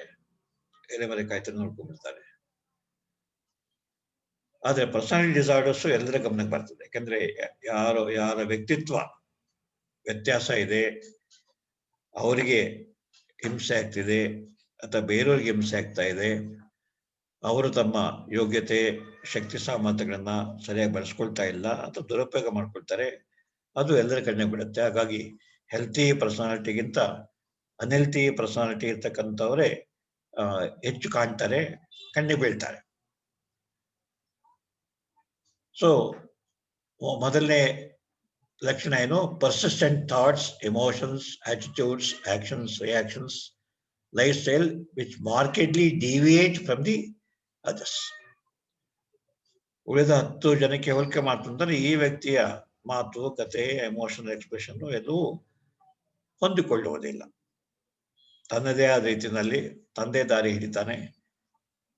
10 ಜನರ ಮಧ್ಯೆ ಈತ ವಿಭಿನ್ನವಾಗಿ ನಿಲ್ತಾನೆ. And expectation of society and culture, ಸಾಮಾಜಿಕ ನಿರೀಕ್ಷೆಗಳನ್ನ, ಹಾಗೆ ಆ ಸಮುದಾಯದ ಸಂಸ್ಕೃತಿಯ ನಿರೀಕ್ಷೆಗಳನ್ನ ಮೀರಿ ಈತ ನಿಲ್ತಾನೆ. ಇದು ಮೊದಲನೇದು. ಇದು ಪರ್ಸಿಸ್ಟೆಂಟ್. ಇದು ಚಿಕ್ಕಂದಿಂದನೇ ಶುರುವಾಗುತ್ತೆ. ಸೊ ಚಿಕ್ಕಂದಿನೂ ಕೋಪಿಸ್ತ, ಚಿಕ್ಕಂದಿನೂ ಜುಗ್ಗ, ಚಿಕ್ಕಂದಿಂದನೂ ಬೇರೆಯವರಿಗೆ ಹಿಂಸೆ ಕೊಟ್ಟೆ ಸಂತೋಷ ಪಟ್ಕೊಳ್ತಾನೆ. ಅಥವಾ ಸುಳ್ಳು ಹೇಳೋದು ನರಸಿಂಹ, ಅವನು ಕಳ್ತನ ಮಾಡೋದು ನರಸಿಂಹ, ಅಥವಾ ಯಾವುದೇ ನೀತಿ ನಿಯಮಗಳನ್ನ ಫಾಲೋ ಮಾಡೋದಿಲ್ಲ ರೀತಿ. ಇದು ಒಂದು. ಎರಡನೇದು, they are exhibited these changes exhibited in the family, work place or the society or all the 3 places. So personality ಡಿಸಾರ್ಡರ್ನಲ್ಲಿ ಕೆಲವರು ಫ್ಯಾಮಿಲಿಯಲ್ಲಿ ಮಾತ್ರ ರಾಕ್ಷಸರು, ಹೊರಗಡೆ ದೇವತೆಗಳು. ಸರ್ ಅವರಂತ ವ್ಯಕ್ತಿ ಇಲ್ಲ ಸರ್, ಮನೆ ಕೇಳಿ ರಾಕ್ಷಸ ಸರ್, ಅವ್ರ ಜೊತೆ ಬದುಕೋಕೆ ಸಾಧ್ಯವೇ ಇಲ್ಲ. ಹೆಂಡತಿ ಹೇಳ್ಬೋದು, ತಾಯಿ ಹೇಳ್ಬೋದು, ತಂದೆ ಹೇಳ್ಬೋದು. ಅದು ಉಲ್ಟಾ. ಫ್ಯಾಮಿಲಿನಲ್ಲಿ ಆತ ಎಲ್ಲರಿಗೂ ಅಚ್ಚುಮೆಚ್ಚು, ಹೊರಗಡೆ ಕೆಲಸ ಮಾಡೋ ಕಡೆ ಆತನ ಗಂಟೆ ಯಾರಿಗೂ ಆಗೋದಿಲ್ಲ. ಅಥವಾ ಸೊಸೈಟಿನಲ್ಲಿ ಆತ ಬಹಳ ಗೌರವಾನ್ವಿತ ವ್ಯಕ್ತಿ, ಎಲ್ಲರೂ ಮೆಚ್ಚುವಂತ ವ್ಯಕ್ತಿ. ಆದ್ರೆ ಕೆಲಸ ಮಾಡೋ ಕಡೆ, ಮನೆಯಲ್ಲಿ ಆ ಗೌರವ ಅವನಿಗೆ ಇರೋದಿಲ್ಲ, ಮನೆಯವರನ್ನು ಇಷ್ಟಪಡೋದಿಲ್ಲ. ಯಾಕೆಂದ್ರೆ ಅವನ ಕೆಲವು ವಿಚಿತ್ರವಾದಂಥ ಆಟಿಟ್ಯೂಡ್ಸು, ವಿಚಿತ್ರವಾದಂಥ ವರ್ತನೆಗಳು ಕೆಲವರಿಗೆ, ಅಥವಾ 3 ಕಡೆ ವ್ಯತ್ಯಾಸ ಆಗ್ಬೋದು. ಸೊ ಹಾಗಾಗಿ ಪರ್ಸನಾಲಿಟಿ ಡಿಸಾರ್ಡರ್ ಇರ್ತಕ್ಕಂಥ ವ್ಯಕ್ತಿಗಳು ಮನೆಯ ಒಳಗಡೆ ಅಥವಾ ಮನೆಯ ಹೊರಗಡೆ ಅಥವಾ ಸೊಸೈಟಿನಲ್ಲಿ ಕೆಲಸ ಮಾಡೋ ಕಡೆ, ಯಾಕಂದ್ರೆ ಕೆಲಸ ಮಾಡೋ ಕಡೆ ತುಂಬಾ ಡಿಸಿಪ್ಲಿನ್ ಆಗುತ್ತೆ ವ್ಯಕ್ತಿ, ಮನೆಗೆ ಬಂತು ಅಂತಂದ್ರೆ ಸಾಮಾನ್ಯ ಎಲ್ಲಿಂದ ಅಲ್ಲಿ ಎಸಿತಾನೆ, ಒಂದು ಓರ್ಣ ಎಲ್ಲ ಹೆಂಡತಿ ಅವಳೆಲ್ಲ ಮಾಡ್ಬೇಕು, ತಾನೇನ ಮಾಡೋದಿಲ್ಲ. ಈ ರೀತಿ ವ್ಯಕ್ತಿ ನೀವು ನೋಡ್ತೀರಿ. ಅಥವಾ ಮನೆಯ ಹೊರಗೆ ಬೇರೆಯವರಿಗೆ ಧಾರಾಳವಾಗಿ ದಾನ ಧರ್ಮ ಮಾಡ್ತಾನೆ, ಮನೆಯವರಿಗೆ ಜುಗ್ಗ, ಕಾಸು ಬಿಚ್ಚೋದಿಲ್ಲ. ಯಾಕೆ ಬೇಕು, ಇಲ್ಲೇ ಆಗಲ್ವೋ, ಹೊಸ ಟಿವಿ ಹಾಕಿ ತರಬೇಕು, ಹಳೆ ಟಿವಿ ಕೆಲಸ ಮಾಡ್ತೀರ ಸಾಕು. ಇನ್ನೊಬ್ಬರಿಗೆ ಹೊಸ ಟಿವಿ ಕೊಡ್ಬಿಟ್ಟು ಈತ ಸಹಾಯ ಮಾಡೋದು, ದಾನ ಧರ್ಮ ಮಾಡ್ಬೋದು. ಸೊ ಈ ರೀತಿ.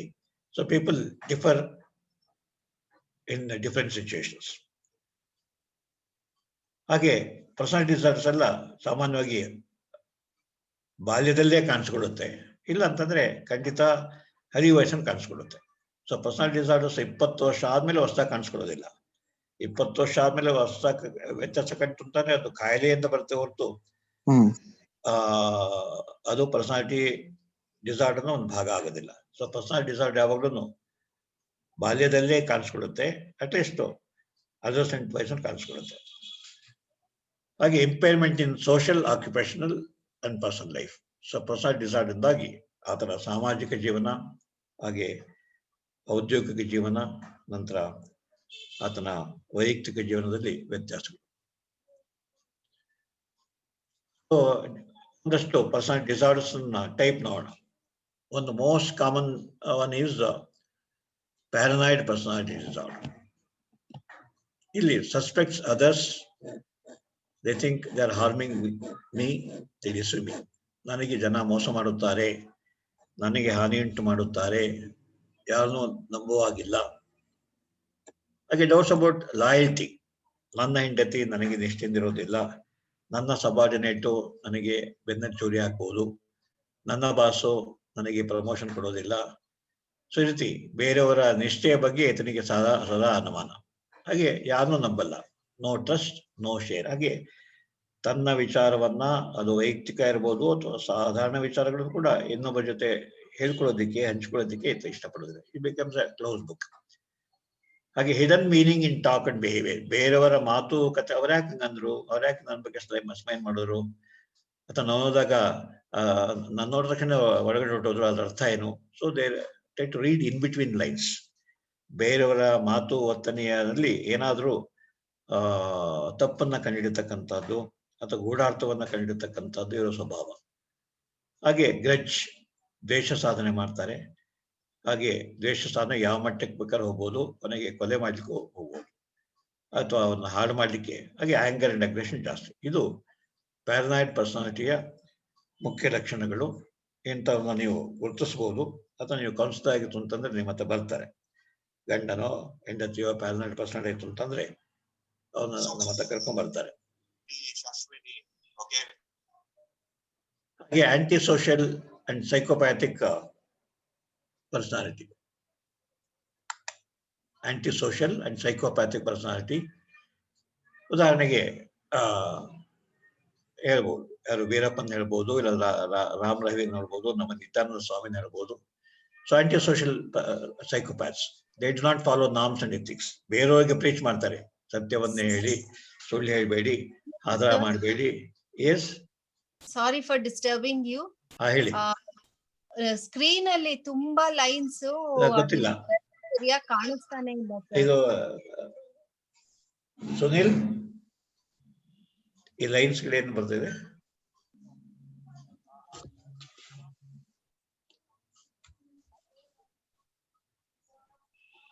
ಗೊತ್ತಿಲ್ಲ ಡಾಕ್ಟರ್, ನಮ್ದೇನಲ್ಲ.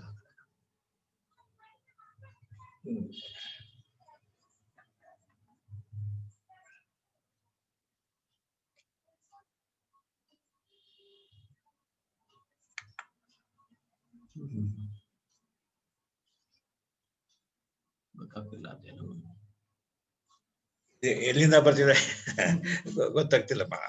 ಬೇರೆ ಯಾರಾದ್ರೂ ಹ್ಯಾಂಡಲ್ ಮಾಡ್ತಾ ಇದಾರಾ? ನೋಡಿ ನೋಡಿ, ಯಾರ ಲೈನ್ಸ್ ಹಾಕಿರ್ತಾರೋ ಅವರೇ ತೆಗಿಬೇಕು, ಯಾರು ಹಾಕ್ತಾ ಇದಾರೋ ಅವರೇ ತೆಗಿಬೇಕು. ಯಾರ ಮಾರ್ಕ್ ಮಾಡ್ತಿರ್ಬೋದು ಅಂತ ಕಾಣುತ್ತೆ. ಯಾರ ಮಾರ್ಕ್ ಮಾಡ್ತಿದ್ದಾರೆ, ನಾವೇನ್ ಮಾಡ್ತಿಲ್ಲ.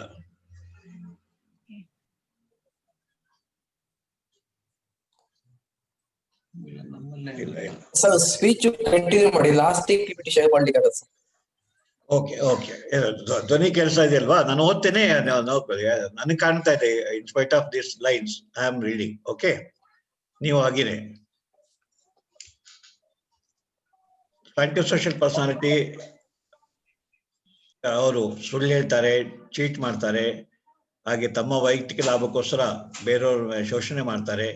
ಹಾಗೆ ಇಂಪಲ್ಸಿವ್ ಅಂಡ್ ರೆಕ್ಲೆಸ್, ಥಟ್ ಅಂತ ರಿಯಾಕ್ಟ್ ಮಾಡ್ಬಿಡ್ತಾರೆ. ಹಾಗೆ ಹಿಂದೆ ಮುಂದೆ ನೋಡೋದಿಲ್ಲ. ಹಾಗೆ ಅಗ್ರೆಷನ್ ಅಂಡ್ ಕ್ರೂಯಲ್ಟಿ, ಸಾಕಷ್ಟು ಕ್ರೌರ್ಯ, ಸಾಕಷ್ಟು ಆಕ್ರಮಣಶೀಲತೆ. ಹಾಗೆ ದೇ ಆರ್ ಇರ್ರೆಸ್ಪಾನ್ಸಿಬಲ್. ಮನೆಯನ್ನು ನೋಡ್ಕೊಳ್ಳೋದಿಲ್ಲ, ತಮ್ಮ ಸೊಸೈಟಿ ಬಗ್ಗೆ ಅವ್ರಿಗೇನು ಕೇರ್ ಇಲ್ಲ. ಹಾಗೆ ಅನುಭವದಿಂದ ಪಾಠ ಕಲಿಯಲ್ಲ. ನೀವು ಶಿಕ್ಷೆ ಕೊಡಿ, ಬೈರಿ, ಹೊಡೀರಿ, ಮತ್ತೆ ಮಾಡಿ ತಪ್ಪನ್ನೇ ಮಾಡ್ತಾರೆ. ಇದು ಆಂಟಿ ಸೋಷಿಯಲ್ ಪರ್ಸನಾಲಿಟಿ, ಸೈಕೋಪ್ಯಾಥ್ಸ್.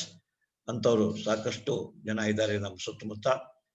ಕೆಲವರು ಸತ್ರು, ಕೆಲವರು ಜೈಲಿಗೆ ಹೋದ್ರು, ಇನ್ನು ಕೆಲವರು ಆರಾಮಾಗಿ ಕೆಲವು ಜನಗಳಿಂದ ಪೂಜೆ ಮಾಡಿಸ್ಕೊಂಡು ಆರಾಮಾಗಿದ್ದಾರೆ. Anti social personality. ಹಾಗೆ ಬಾರ್ಡರ್ ಲೈನ್ ಪರ್ಸನಾಲಿಟಿ, ಇದು ಇನ್ನೊಂದು ವಿಕ್ಷಿಪ್ತವಾದಂಥ ಪರ್ಸನಾಲಿಟಿ. ಅನ್ಸ್ಟೇಬಲ್, ಇವತ್ತಿದ್ದಾಗ ನಾಳೆ ಇಲ್ಲ, ಅಥವಾ ಇವತ್ತೊಂದು ಸೆಷನ್ ಇಮಿಡಿಯೇಟ್ಲಿ ದೇ ಚೇಂಜ್. ಹಾಗೆ ಅವರ ಸಂಬಂಧಗಳು ವ್ಯತ್ಯಾಸ. ಒಂದು ವಾರ ಒಬ್ಬರನ್ನು ತುಂಬಾ ಹಚ್ಕೊಂಡ್ಬಿಡ್ತಾರೆ, ಒಂದು ವಾರ ಅವ್ರನ್ನ ದೂರ ಮಾಡ್ತಾರೆ, ರಿಲೇಷನ್ ಬ್ರೇಕ್ ಆಗುತ್ತೆ. ಹಾಗೆ ಪೂರ್ ಸೆಲ್ಫ್ ಇಮೇಜ್, ತಮ್ಮ ಬಗ್ಗೆ ಕೀಳರಿಮೆ ಹೆಚ್ಚು ಇಟ್ಕೊಂಡಿರ್ತಾರೆ. ಹಾಗೆ ಇಂಪಲ್ಸಿವ್ ಬಿಹೇವಿಯರ್, ರೆಕ್ಲೆಸ್ ಬಿಹೇವಿಯರ್, ಅದು ಹಣದ ವಿಚಾರ ಆಗ್ಬೋದು, ಸೆಕ್ಸ್ ವಿಚಾರ ಆಗ್ಬೋದು. ಹಾಗೆ ಯಾವುದೇ ಮಾದಕೋಶಗಳ ಸೇವನೆ, ದಿರೋನ್ ಬಾದರ್.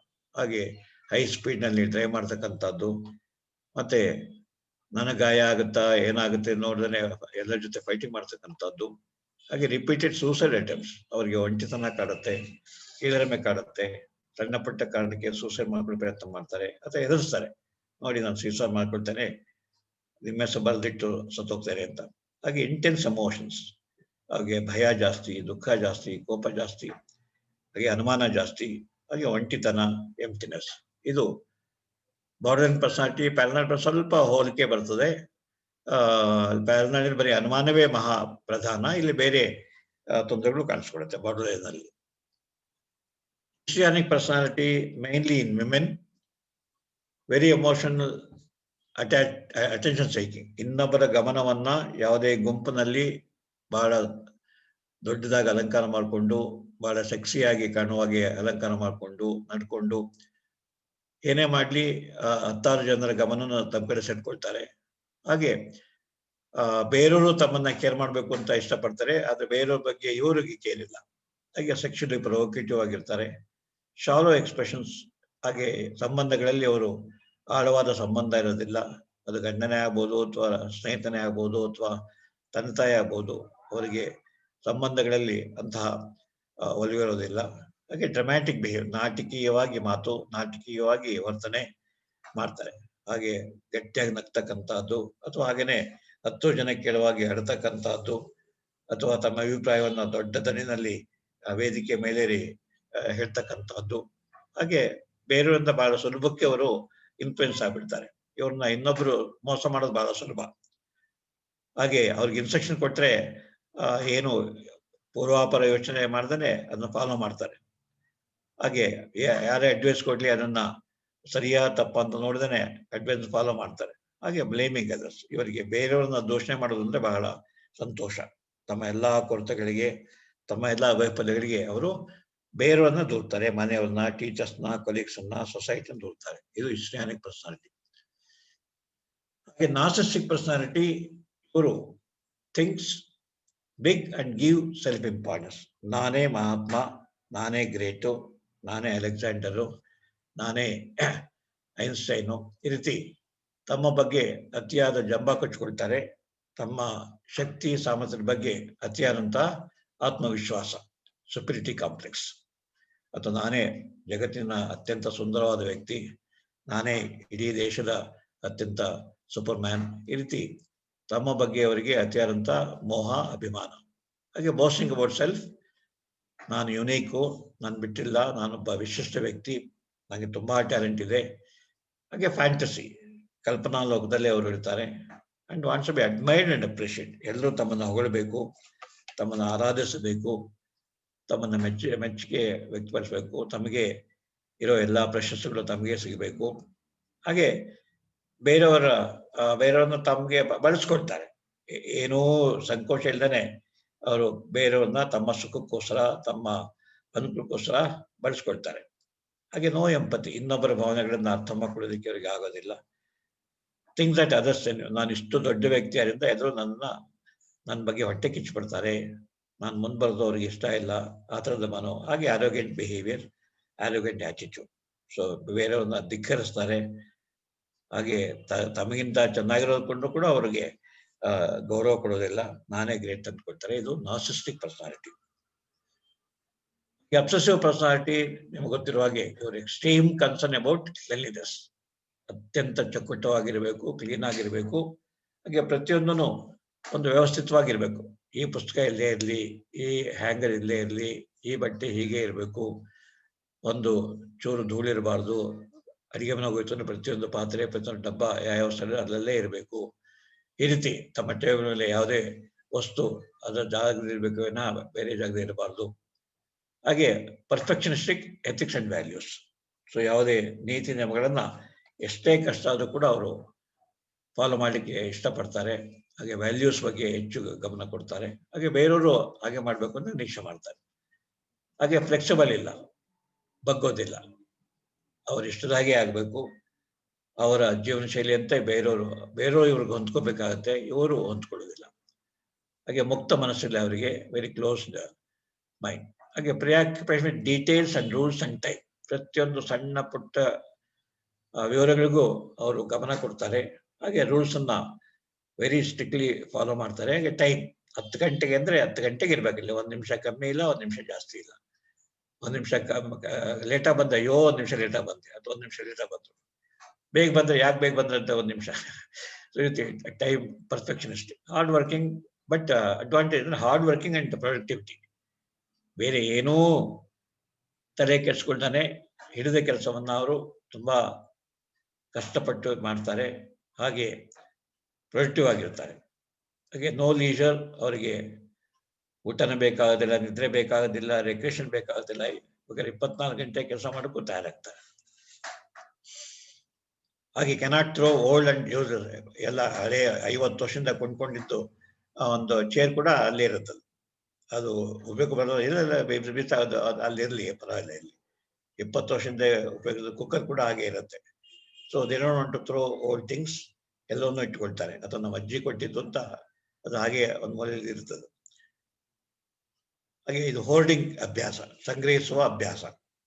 Cannot delegate work and responsibility. ಬೇರೆಯವ್ರು ಹೇಳಿದ್ರೆ ಅವ್ರು ಸರಿಯಾಗಿ ಎಲ್ಲ ನಾನೇ ಮಾಡಬೇಕು. ನೀವು ಅಡಿಗೆ ಮನೆ ಬರಬೇಡಿ, ನೀವೆಲ್ಲ ಗಲೀಜು ಮಾಡ್ತೀರಿ, ನೀವು ಹೊರಗಡೆ ಕೂತೀರಿ, ನಾನೇ ಎಲ್ಲ ಮಾಡ್ಕೊಳ್ತೇನೆ. ನೀವು ಬೆಡ್ರೂಮ್ ಬರಬೇಡಿ, ನಾನೆಲ್ಲ ಕ್ಲೀನ್ ಮಾಡಿ ರೆಡಿ ಮಾಡಿದ್ರೆ ಆಮೇಲೆ ಎಂಟರ್ ಆಗಿ. ನಿಮಗೆ ಬೆಡ್ರೂಮ್ನ ಕ್ಲೀನ್ ಆಗಿರೋದು ಗೊತ್ತಿಲ್ಲ, ಬೆಡ್ಶೀಟ್ನ ಹೇಗೆ ಹಾಕ್ಬೇಕು ಅಂತ ಗೊತ್ತಿಲ್ಲ, ಇಲ್ಲ ಸುಕ್ಕ ಹಾಕ್ಬಿಡ್ತೀನಿ. ಸೊ ಈ ರೀತಿ. ಹಾಗೆ ಸ್ಟಿಂಜಿ ಅಂಡ್ ಸ್ಟಬರ್ನ್. ಹಣಕಾಸು ವಿಚಾರದಲ್ಲಿ ಸ್ಟಿಂಜಿ ಆಗಿರ್ತಾರೆ. ಹಾಗೆ ಅವ್ರನ್ನ ಬದಲಾಯಿಸೋದು ಬಹಳ ಕಷ್ಟ, ತುಂಬಾ ಹಠವಾದಿಗಳು. ಇದು ಅಬ್ಸೆಸಿವ್ ಪರ್ಸನಾಲಿಟಿ ಡಿಸಾರ್ಡರ್. ಇನ್ನು ಅವಾಯ್ಡೆಂಟ್ ಪರ್ಸನಾಲಿಟಿ, ಅವರಿಗೆ ಬೇರೆಯವ್ರ ಜೊತೆ ಬೆರೀಬೇಕು ಅಂತ ಆಸೆ, ಆದ್ರೆ ಬೆರೆಯೋದಕ್ಕೆ ಭಯ. ಇಂಟರ್ಪರ್ಸನಲ್ ಕಾಂಟ್ಯಾಕ್ಟ್ಸು, ಪಕ್ಕದ ಮನೆ ಮಾತಾಡಿಸ್ಬೇಕು, ಅವ್ರೇನು ಅನ್ಕೊಂಡ್ಬಿಡ್ತಾರೋ. ಅಥವಾ ಕಾಲೇಜ್ನಲ್ಲಿ 10 ಜನ ಫ್ರೆಂಡ್ಸ್ ಮಾಡ್ಕೋಬೇಕು, ಆಗುತ್ತೋ ಇಲ್ವೋ. ಹಾಗೆ ಫಿಯರ್ ಆಫ್ ಕ್ರಿಟಿಸಿಸಮ್, ಹಾಗೆ ರಿಜೆಕ್ಷನ್.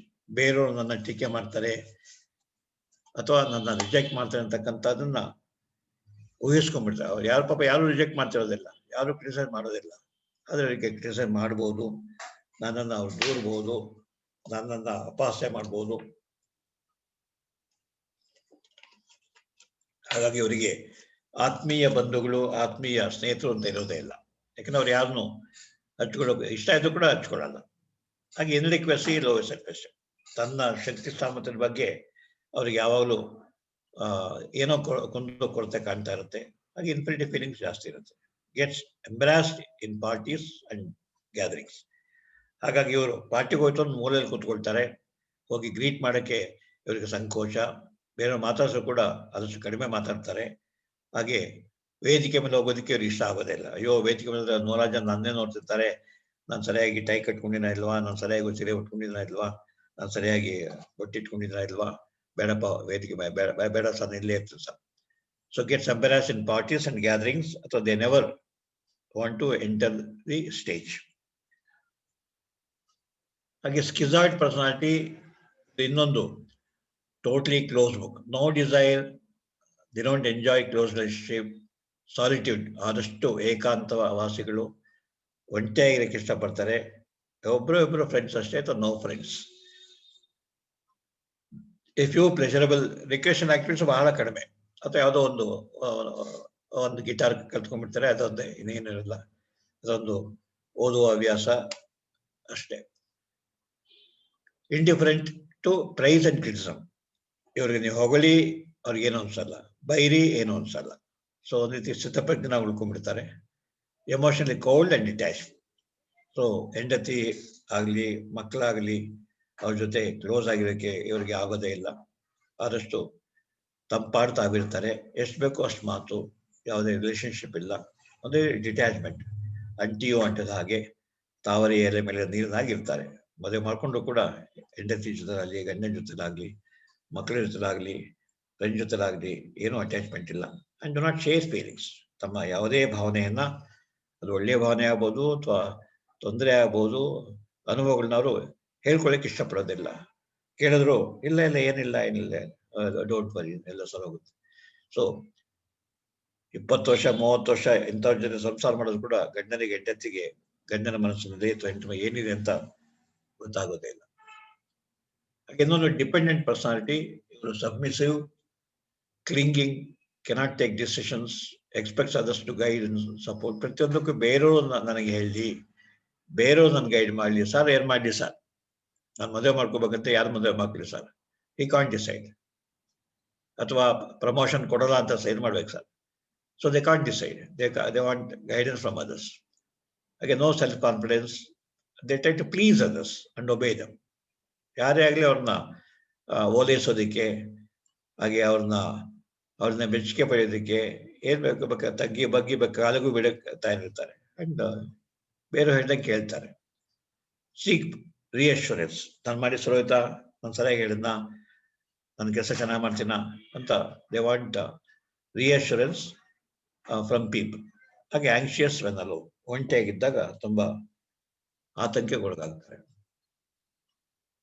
ಹಾಗೆ ಮ್ಯಾನೇಜ್ಮೆಂಟ್. ಈ ರೀತಿ ಒಳ್ಳೆಯ ಪರ್ಸನಾಲಿಟಿ ಬಗ್ಗೆ ನೀವು ನೋಡಿದ್ರಿ, ಹಾಗೆ ಪರ್ಸನಾಲಿಟಿ ಡಿಸಾರ್ಡರ್ಸ್ ಬಗ್ಗೆ ನೀವು ಇಷ್ಟೊತ್ತು ಕೇಳಿದ್ರಿ. 10 ಪರ್ಸನಾಲಿಟಿ ಡಿಸಾರ್ಡರ್ ಬಗ್ಗೆ ಇವತ್ತು ಹೇಳಿದ್ದಾನೆ. ಸೊ ಒಂದು ಮ್ಯಾನೇಜ್ಮೆಂಟ್ ಹೇಗೆ, ಒಂದು ಪರ್ಸನಾಲಿಟಿ ಡಿಸಾರ್ಡರ್ಸು ಅವರಾಗಿ ಅವರು ಬಂದು ನಾವು ಬದಲಾವಣೆ ಆಗುತ್ತೇವೆ, ಆಗಲಿಕ್ಕೆ ಇಷ್ಟಪಡ್ತೇವೆ ಅಂತಂದ್ರೆ ನೀವು ಬದಲಾಯಿಸ್ಬೋದು. ಬಲವಂತಕ್ಕೆ ಬದಲಾಯಿಸ ಸಾಧ್ಯ ಇಲ್ಲ. ಎಷ್ಟೋ ಜನ personality disorders they don't come, ಬರುವುದಿಲ್ಲ. ಮನೆಯವರು ಬರ್ತಾರೆ, ನನ್ನ ಗಂಡ ಹೀಗೆ, ನನ್ನ ಮಗ ಹೀಗೆ, ನನ್ನ ಹೆಂಡತಿ ಹೀಗೆ ಅಂತ ಬೇರೆಯವರು, ಅಥವಾ ನಮ್ಮ ಬಾಸ್ ಹೀಗೆ ಅಂತ ಬರ್ತಾರೆ. ಆದ್ರೆ ಬಾಸು ಟ್ರೈನಿಂಗ್ ಬರಲ್ಲ, ಟ್ರೀಟ್ಮೆಂಟ್ ಬರಲ್ಲ.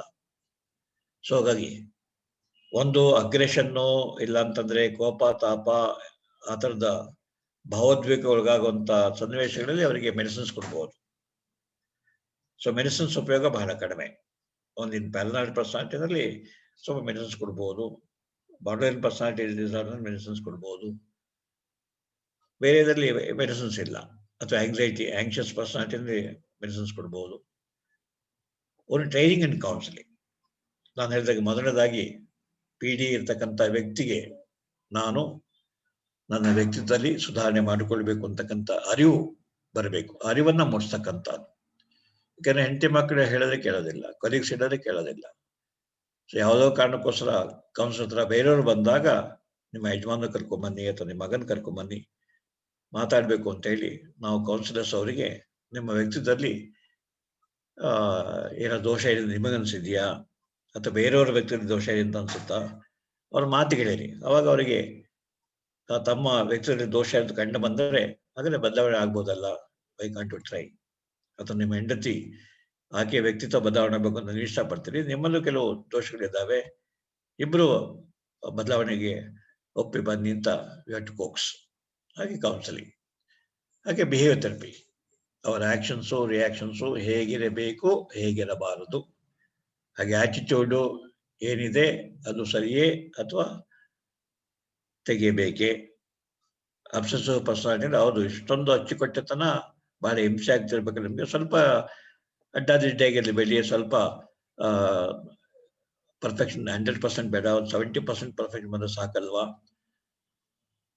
ಆಗ ಅವರಿಗೆ ಆ ಬಿಹೇವಿಯರ್ನ ಪದೇ ಪದೇ ಕ್ಲೀನ್ ಮಾಡೋದು, ಪದೇ ಪದೇ ಜೋಡಿಸೋದು. ಇಲ್ಲ ಅಂತಂದ್ರೆ ಪ್ರತಿಯೊಂದು ಅತಿ ಶಿಸ್ತು ನಡಿಬೇಕು, ಸ್ವಲ್ಪ ಶಿಸ್ತು ವ್ಯತ್ಯಾಸ ಆದ್ರೂ ಕೂಡ ಅಪ್ಸೆಟ್ ಆಗ್ತಕ್ಕಂಥ ಬೇಕಾ. ಆಯ್ತು 10 ನಿಮಿಷ ಲೇಟ್ ಆಯ್ತು ಏನಂತೆ ಪ್ರಪಂಚ ಮುಳುಗೋಗ್ಲಿಲ್ಲ, so accept it. Don't insist that 10 ಗಂಟೆ ಒಳಗಾಗಿ ಕೆಲಸ ಮುಗಿಬೇಕು ಅಂತ ನೀವು ಹೇಳ್ಕೋಬೇಡಿ, ಹಾಗೆ ಬೇರೆಯವ್ರಿಗೂ ಇನ್ಸಿಸ್ಟ್ ಮಾಡಬೇಡಿ. ಸೊ ಈ ರೀತಿ ಅವರಿಗೆ ನಡವಳಿಕೆ ಚಿಕಿತ್ಸೆ, ಹಾಗೆ ಪ್ರೊಟೆಕ್ಟೆಡ್ ಎನ್ವೈರನ್ಮೆಂಟ್ ಬೇಕಾಗುತ್ತೆ. ಮುಖ್ಯವಾಗಿ ಪ್ಯಾರನಾಯ್ಡ್ ಪರ್ಸನಾಲಿಟಿ ಅವರಿಗೆ, ಯಾಕಂದ್ರೆ ಅವ್ರು ಬೇರೆಯವರಿಗೆ ಅಪಾಯಕಾರಿ ಆಗ್ತಾರೆ. ಬಾರ್ಡರ್ಲೈನ್ ಪರ್ಸನಾಲಿಟಿ ಬೇರೆಯವ್ರಿಗೆ ಅಪಾಯಕಾರಿ ಆಗ್ತಾರೆ. ಹಿಸ್ಟಾನಿಕ್ ಪರ್ಸನಾಲಿಟಿ ಬೇರೆಯವ್ರಿಗೆ ಅಪಾಯಕಾರಿ ಆಗ್ತಾರೆ. ಹಾಗಾಗಿ ಮತ್ತೆ ಅವರು ಇನ್ನೊಬ್ಬರ ಕೋಪಕ್ಕೆ, ದ್ವೇಷಕ್ಕೆ ತುತ್ತಾಗ್ತಾರೆ. ಹಾಗಾಗಿ ಅವರಿಗೆ ಎನ್ವೈರನ್ಮೆಂಟ್ ಪ್ರೊಟೆಕ್ಷನ್ ಬೇಕಾಗುತ್ತೆ. ಹಾಗೆ ಇವರಿಂದ ಬೇರೆಯವ್ರಿಗೆ ಪ್ರೊಟೆಕ್ಷನ್ ಬೇಕಾಗುತ್ತೆ. ಹಾಗೆ ಪ್ಲೇಸ್ಮೆಂಟ್ ಇನ್ ಏಜೆನ್ಸಿ ಆರ್ ಇನ್ಸ್ಟಿಟ್ಯೂಷನ್ಸ್. ನಮ್ಮಲ್ಲಿ ಈ ತರ ಪರ್ಸನಾಲಿಟಿ ಡಿಸಾರ್ಡರ್ಸ್ಗೆ ಪ್ಲೇಸ್ಮೆಂಟ್ ಇನ್ಸ್ಟಿಟ್ಯೂಷನ್ಸ್ ಇಲ್ಲ. ಬೇರೆ ದೇಶಗಳಲ್ಲಿ ಮುಖ್ಯವಾಗಿ ಆಂಟಿ ಸೋಷಿಯಲ್ ಪರ್ಸನಾಲಿಟಿ ಡಿಸಾರ್ಡರ್ಸ್ಗೆ ಯಾಕೆ ನಾವು ಜೈಲಿನಲ್ಲಿ ಇಡೋ ಅವಶ್ಯಕತೆ ಇಲ್ಲ. ಯಾಕೆಂತಂದ್ರೆ ಪನಿಷ್ಮೆಂಟ್ ಆಗುತ್ತೆ, 1 ವರ್ಷ ಜೈಲಿರ್ತಾನೆ, ಆಮೇಲೆ ಈಚೆ ಬಂದ್ಬಿಡ್ತಾನೆ, ಪುನಃ ಅದೇ ಕೆಲಸ. ಹಾಗಾಗಿ ಜೈಲಲ್ಲದ ಆದ್ರೆ ಅದೇ ರೀತಿಯ ಸಂಸ್ಥೆಗಳಲ್ಲಿ ಅವ್ರನ್ನ ಲೈಫ್ ಲಾಂಗ್ ಇಡಬೇಕಾಗತ್ತೆ. ಇಲ್ಲ ಹೊರಗಡೆ ಬಿಟ್ಟು ಅಂತಂದ್ರೆ, ಮುಕ್ತ ಬಿಟ್ಟು ಅಂತಂದ್ರೆ ತಮಗೆ ಹಾನಿ ಮಾಡ್ಕೊಳ್ತಾರೆ, ಬೇರೆಯವ್ರಿಗೆ ಹಾನಿ ಮಾಡ್ತಾರೆ. ಹಾಗಾಗಿ ಹೊರದೇಶಗಳಲ್ಲಿ ಈ personality disorders, anti social personality ಡಿಸಾರ್ಡರ್ಸ್ಗೆ ಸಪರೇಟ್ ಇನ್ಸ್ಟಿಟ್ಯೂಷನ್ಸ್ ಇದ್ದಾವೆ, NGOಗಳು ಇರ್ತಾರೆ. ಅವರು ಇವರಿಗೆ ಪ್ರೊಟೆಕ್ಷನ್ ಕೊಟ್ಟು ಅವರ ದುರ್ವರ್ತನೆ ಅಥವಾ anti ethical, anti social activities ಮಾಡದಿರುವ ಹಾಗೆ ಕಂಟ್ರೋಲ್ ಮಾಡ್ತಕ್ಕಂಥದ್ದು. ಆದರೆ ನಮ್ಮ ದೇಶದಲ್ಲಿ ಏನೂ ವ್ಯವಸ್ಥೆ ಇಲ್ಲ. ಸೊ ಹಾಗಾಗಿ ಬಿಗ್ ಪ್ರಾಬ್ಲಮ್. ಇಲ್ಲಿ ನಮ್ಮಲ್ಲಿ ಸಾಕಷ್ಟು ಜನ PDO ಬರ್ತಾರೆ, ಏನೂ ಮಾಡೋಕ್ಕಾಗೋದಿಲ್ಲ. ಯಾಕೆಂದ್ರೆ ಬರೋದಿಲ್ಲ, ಕೌನ್ಸಿಲಿಂಗ್ಗೆ ಒಪ್ಪೋದಿಲ್ಲ, ಬದಲಾವಣೆಗೆ ಸಿದ್ಧವಿಲ್ಲ. ಮತ್ತೆ ಅವ್ರನ್ನ ಆಸ್ಪತ್ರೆ ಸೇರಿಸೋದಕ್ಕೆ ಅವ್ರಿಗೇನು ಕಾಯಿಲೆ ಇಲ್ಲ, ಆಸ್ಪತ್ರೆ ಸೇರೋದಕ್ಕೆ ಅವ್ರಿಗೆ ಇಷ್ಟನೂ ಪಡೋದಿಲ್ಲ, ರಿಯಾಬ್ಸೆಂಟ್ಗೆ ಹೋಗಿ ಅಲ್ಲೂ ಇರೋದಿಲ್ಲ. ಹೀಗಾಗಿ so severe PD, especially paranoid, ಹಾಗೆಯೇ ಬಾರ್ಡರ್ಲೈನ್ ಪರ್ಸನಾಲಿಟಿ ಅಥವಾ very narcissistic personality, they became a big problem of management. So ಈಗ ನೀವು ಪ್ರಶ್ನೆಗಳನ್ನು ಕೇಳಿ. ಸ್ಕ್ರೀನ್ ಸ್ಟಾಪ್ ಮಾಡ್ತಾನೆ. ಸರ್ ನಮಸ್ತೆ. ಸರಿ, ಆರೋಗ್ಯಕರ ವ್ಯಕ್ತಿತ್ವಕ್ಕೂ ಮತ್ತೆ ಸಾರ್ಥಕ ಜೀವನಕ್ಕೂ ಏನ್ ವ್ಯತ್ಯಾಸ ಏನು? ಆರೋಗ್ಯ ಹೆಲ್ದಿ ಪರ್ಸನಾಲಿಟಿಗೂ ಮತ್ತೆ ಸಾರ್ಥಕ ಜೀವನಕ್ಕೂ ಏನು ಡಿಫರೆನ್ಸ್ ಏನು? ಮತ್ತೆ ಸಾರ್ಥಕ ಜೀವನವನ್ನು ಸಾರ್ಥಕ ಜೀವನ, ಸಾರ್ಥಕತೆ ಅಂತಂದ್ರೆ ನೀವು ಯಾರ ದೃಷ್ಟಿಯಿಂದ ಸಾರ್ಥಕತೆ? ನಿಮ್ಮ ದೃಷ್ಟಿಯಿಂದ ಸಾರ್ಥಕತೆಯೇ, ಅಥವಾ ಕುಟುಂಬದ ದೃಷ್ಟಿಯಿಂದ ಸಾರ್ಥಕತೆಯೇ, ಅಥವಾ ಸೊಸೈಟಿ ಸಾರ್ಥಕತೆ? ಸರ್, ಇಬ್ರು ತಂಗಿರು ಮದುವೆ ಮಾಡಿದರೆ ಸಾರ್ಥಕ ಜೀವನ, ಅಥವಾ ಮದುವೆ ಮಾಡ್ಕೊಂಡ 2 ಮಕ್ಕಳಾದ್ವು, 1 ಮನೆ ಕಟ್ಟಿದ್ದಾನೆ, ಕಾರ್ ಕೊಂಡ್ಕೊಂಡಿದ್ದಾನೆ, ಜುಮ್ ಅಂತಿದ್ದಾನೆ, ಅದು ಸಾರ್ಥಕ ಜೀವನ. ಒಂದು ಮೆಟೀರಿಯಲಿಸ್ಟಿಕ್ ದೃಷ್ಟಿಯಿಂದ ಸಾರ್ಥಕ ಜೀವನ. ಇನ್ನೊಂದು ಆಯ್ತು, ಅವನ ಕಲಾವಿದ, ಆಗ್ಲೇ 50 ಸಿನಿಮಾದಲ್ಲಿ ಪಾಠ ಮಾಡಿದ್ದಾನೆ, ಆಗ್ಲೇ 2-3 ಪ್ರಶಸ್ತಿ ಕೊಂಡಿದ್ದಾನೆ, ಒಂದು ಸಾರ್ಥಕ ಜೀವನ. ಅಥವಾ ಸಾಮಾಜಿಕ ಜೀವನ, ಅವನು ಎಷ್ಟು ಸೋಷಿಯಲ್ ಸರ್ವಿಸ್ ಮಾಡಿದ್ದಾನೆ, ಸಾರ್ಥಕ. ಈ ರೀತಿ ಸಾರ್ಥಕ ಜೀವನಕ್ಕೆ ಡೆಫಿನೇಷನ್ ಒಬ್ಬೊಬ್ಬರು ಒಂದೊಂಥರ ಇರುತ್ತೆ. ಕಲಾವಿದರ ಸಾರ್ಥಕತೆ ಒಂದು ರೀತಿ, ಹಾಗೆ ರಾಜಕಾರಣಿಗಳ ಸಾರ್ಥಕತೆ ಒಂದು ರೀತಿ, ಗೃಹಿಣಿಯರ ಸಾರ್ಥಕತೆ. ಸೊ ಗೃಹಿಣಿಯಾಗಿ ಆಕೆ ಮಕ್ಕಳನ್ನ ಚೆನ್ನಾಗಿ ಬೆಳೆಸಲೆ, ಗಂಡನ ನೋಡ್ಕೊಂಡಿದ್ದಾರೆ, ಬಂದು ಅತಿಥಿ ಅಭ್ಯಾಗತಿಗೆ ಸತ್ಕಾರ ಮಾಡ್ತಾಳೆ, ಅದು ಸಾರ್ಥಕ ಜೀವನ ಸಹ ಗೃಹಿಣಿದು. ಈ ರೀತಿ ಪ್ರತಿಯೊಂದು ಪಾತ್ರಕ್ಕೆ, ಪ್ರತಿಯೊಂದು ವ್ಯಕ್ತಿಗೆ ಸಾರ್ಥಕತೆ ಅನ್ನೋದು ಡೆಫಿನೇಷನ್ ಆಯಾ ವ್ಯಕ್ತಿ ಮೇಲೆ ಡಿಪೆಂಡ್ ಆಗುತ್ತೆ, ಅಥವಾ ಇಮಿಡಿಯೇಟ್ಲಿ ಸೋಷಿಯಲ್ ಎನ್ವೈರನ್ಮೆಂಟ್ ಡಿಪೆಂಡ್ ಆಗುತ್ತೆ. ಸರ್, ಬಾರ್ಡರ್ ಲೈನ್ ಫೀಚರ್ಸ್ ಇದೆಯಲ್ಲ, ಅದು ಸುಮಾರು ಜನದಲ್ಲಿ ಇರುತ್ತೆ ಅಂತ ಅನ್ಸುತ್ತೆ. ಇರುತ್ತೆ, ಅಂದ್ರೆ ಮೈಲ್ಡ್, ಮಾಡರೇಟ್, ಸಿವಿಯರ್. ಮೈಲ್ಡ್ ಇವೆಷ್ಟು ಎಲ್ಲ ನನ್ನಲ್ಲಿ ಇರ್ಬೋದು, ನಿಮ್ಮಲ್ಲಿ ಇರ್ಬೋದು. ಈ ನಾರ್ಸಿಸ್ಟಿಕ್ ಎಲ್ಲಾ ಫೀಚರ್ಸ್ ಸ್ವಲ್ಪ ಎಲ್ಲರಲ್ಲಿ ಇರ್ಬೋದು ಅಂತ. ಈ 10% ಡಿಸಾರ್ಡರ್ ಸ್ವಲ್ಪ ಫೀಚರ್ಸ್ ಆಮೇಲೆ ಬಹುತೇಕ ಜನರಲ್ಲಿ ಇರಬಹುದು. ಆದ್ರೆ ಮೈಲ್ಡ್ ಆಗಿದ್ದಾಗ ನಾವು ಮ್ಯಾನೇಜ್ ಮಾಡ್ಬಿಡ್ತೇವೆ, ಬೇರೆಯವ್ರು ಮ್ಯಾನೇಜ್ ಮಾಡ್ಬಿಡ್ತಾರೆ. ಮಾಡರೇಟ್ ಟು ಸಿವಿಯರ್ ಇದ್ದಾಗ ನನಗೂ ಕಷ್ಟ, ಬೇರೆಯವ್ರಿಗೂ ಕಷ್ಟ, ಆಗ ಅವರಿಗೆ ಏನ್ ಮಾಡೋದು ಗೊತ್ತಾಗತ್ತೆ.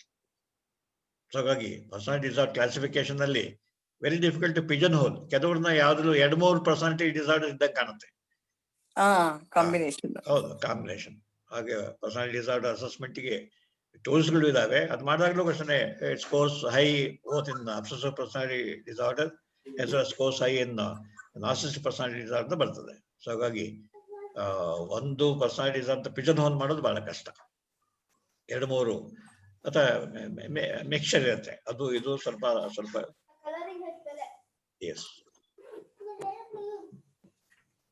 ಪರ್ಸನಾಲಿಟಿ ಡಿಸಾರ್ಡರ್ ಇರೋರು ಹೌದು. ಕ್ಲಿನಿಕಲ್ ಆಗಿ ಬರ್ತಾರ ಮೆಡಿಸಿನ್ ಇಂದ ಅವ್ರಿಗೆ ಮೆಡಿಸಿನ್ ಓನ್ಲಿ ಮೆಡಿಸಿನ್ ಅಗ್ರೆಷನ್ ಇದ್ರೆ ಅಗ್ರೆಷನ್ ಕಮ್ಮಿ ಮಾಡ್ಬೋದು. ಪ್ಯಾರನಾಯ್ಡ್ ಐಡಿಯಾಸ್ ಇದ್ರೆ ಸ್ವಲ್ಪ ಕಮ್ಮಿ ಮಾಡ್ಬೋದು. ಅಥವಾ ಸೂಸೈಡಲ್ ಅಟೆಂಪ್ಟ್ಸ್ ಇದೆ, ಬೇಗ ಡಿಪ್ರೆಷನ್ ಒಳಗಾಗ್ತಾನೆ, ಬೇಗ ಭಯಕ್ಕೆ ಒಳಗಾಗ್ತಾನೆ. ಸೊ ಎಮೋಷನಲ್ ಡಿಸ್ಟರ್ಬೆನ್ಸ್ ಇದ್ರೆ ಮೆಡಿಸಿನ್ ಕಂಟ್ರೋಲ್ ಮಾಡ್ಬೋದು. ತುಂಬಾ ರೆಸ್ಟ್ಲೆಸ್ ಆಗಿದ್ದಾನೆ, ಅಗ್ರೆಸಿವ್ ಆಗಿದ್ದಾನೆ ಅಂತಂದ್ರೆ ಹಾಗಾಗಿ ಮೆಡಿಸಿನ್ ರೋಲ್ ಬಹಳ limited.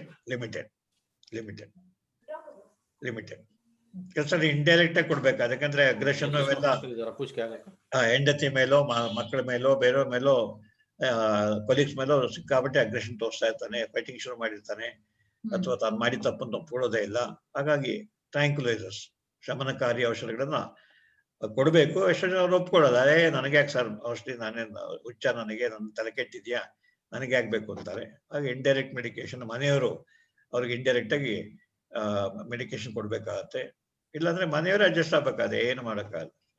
Personality PD life skill ಅವಶ್ಯಕತೆ ಜಾಸ್ತಿ ಇರುತ್ತಲ್ವಾ ಸರ್? ಹೌದು.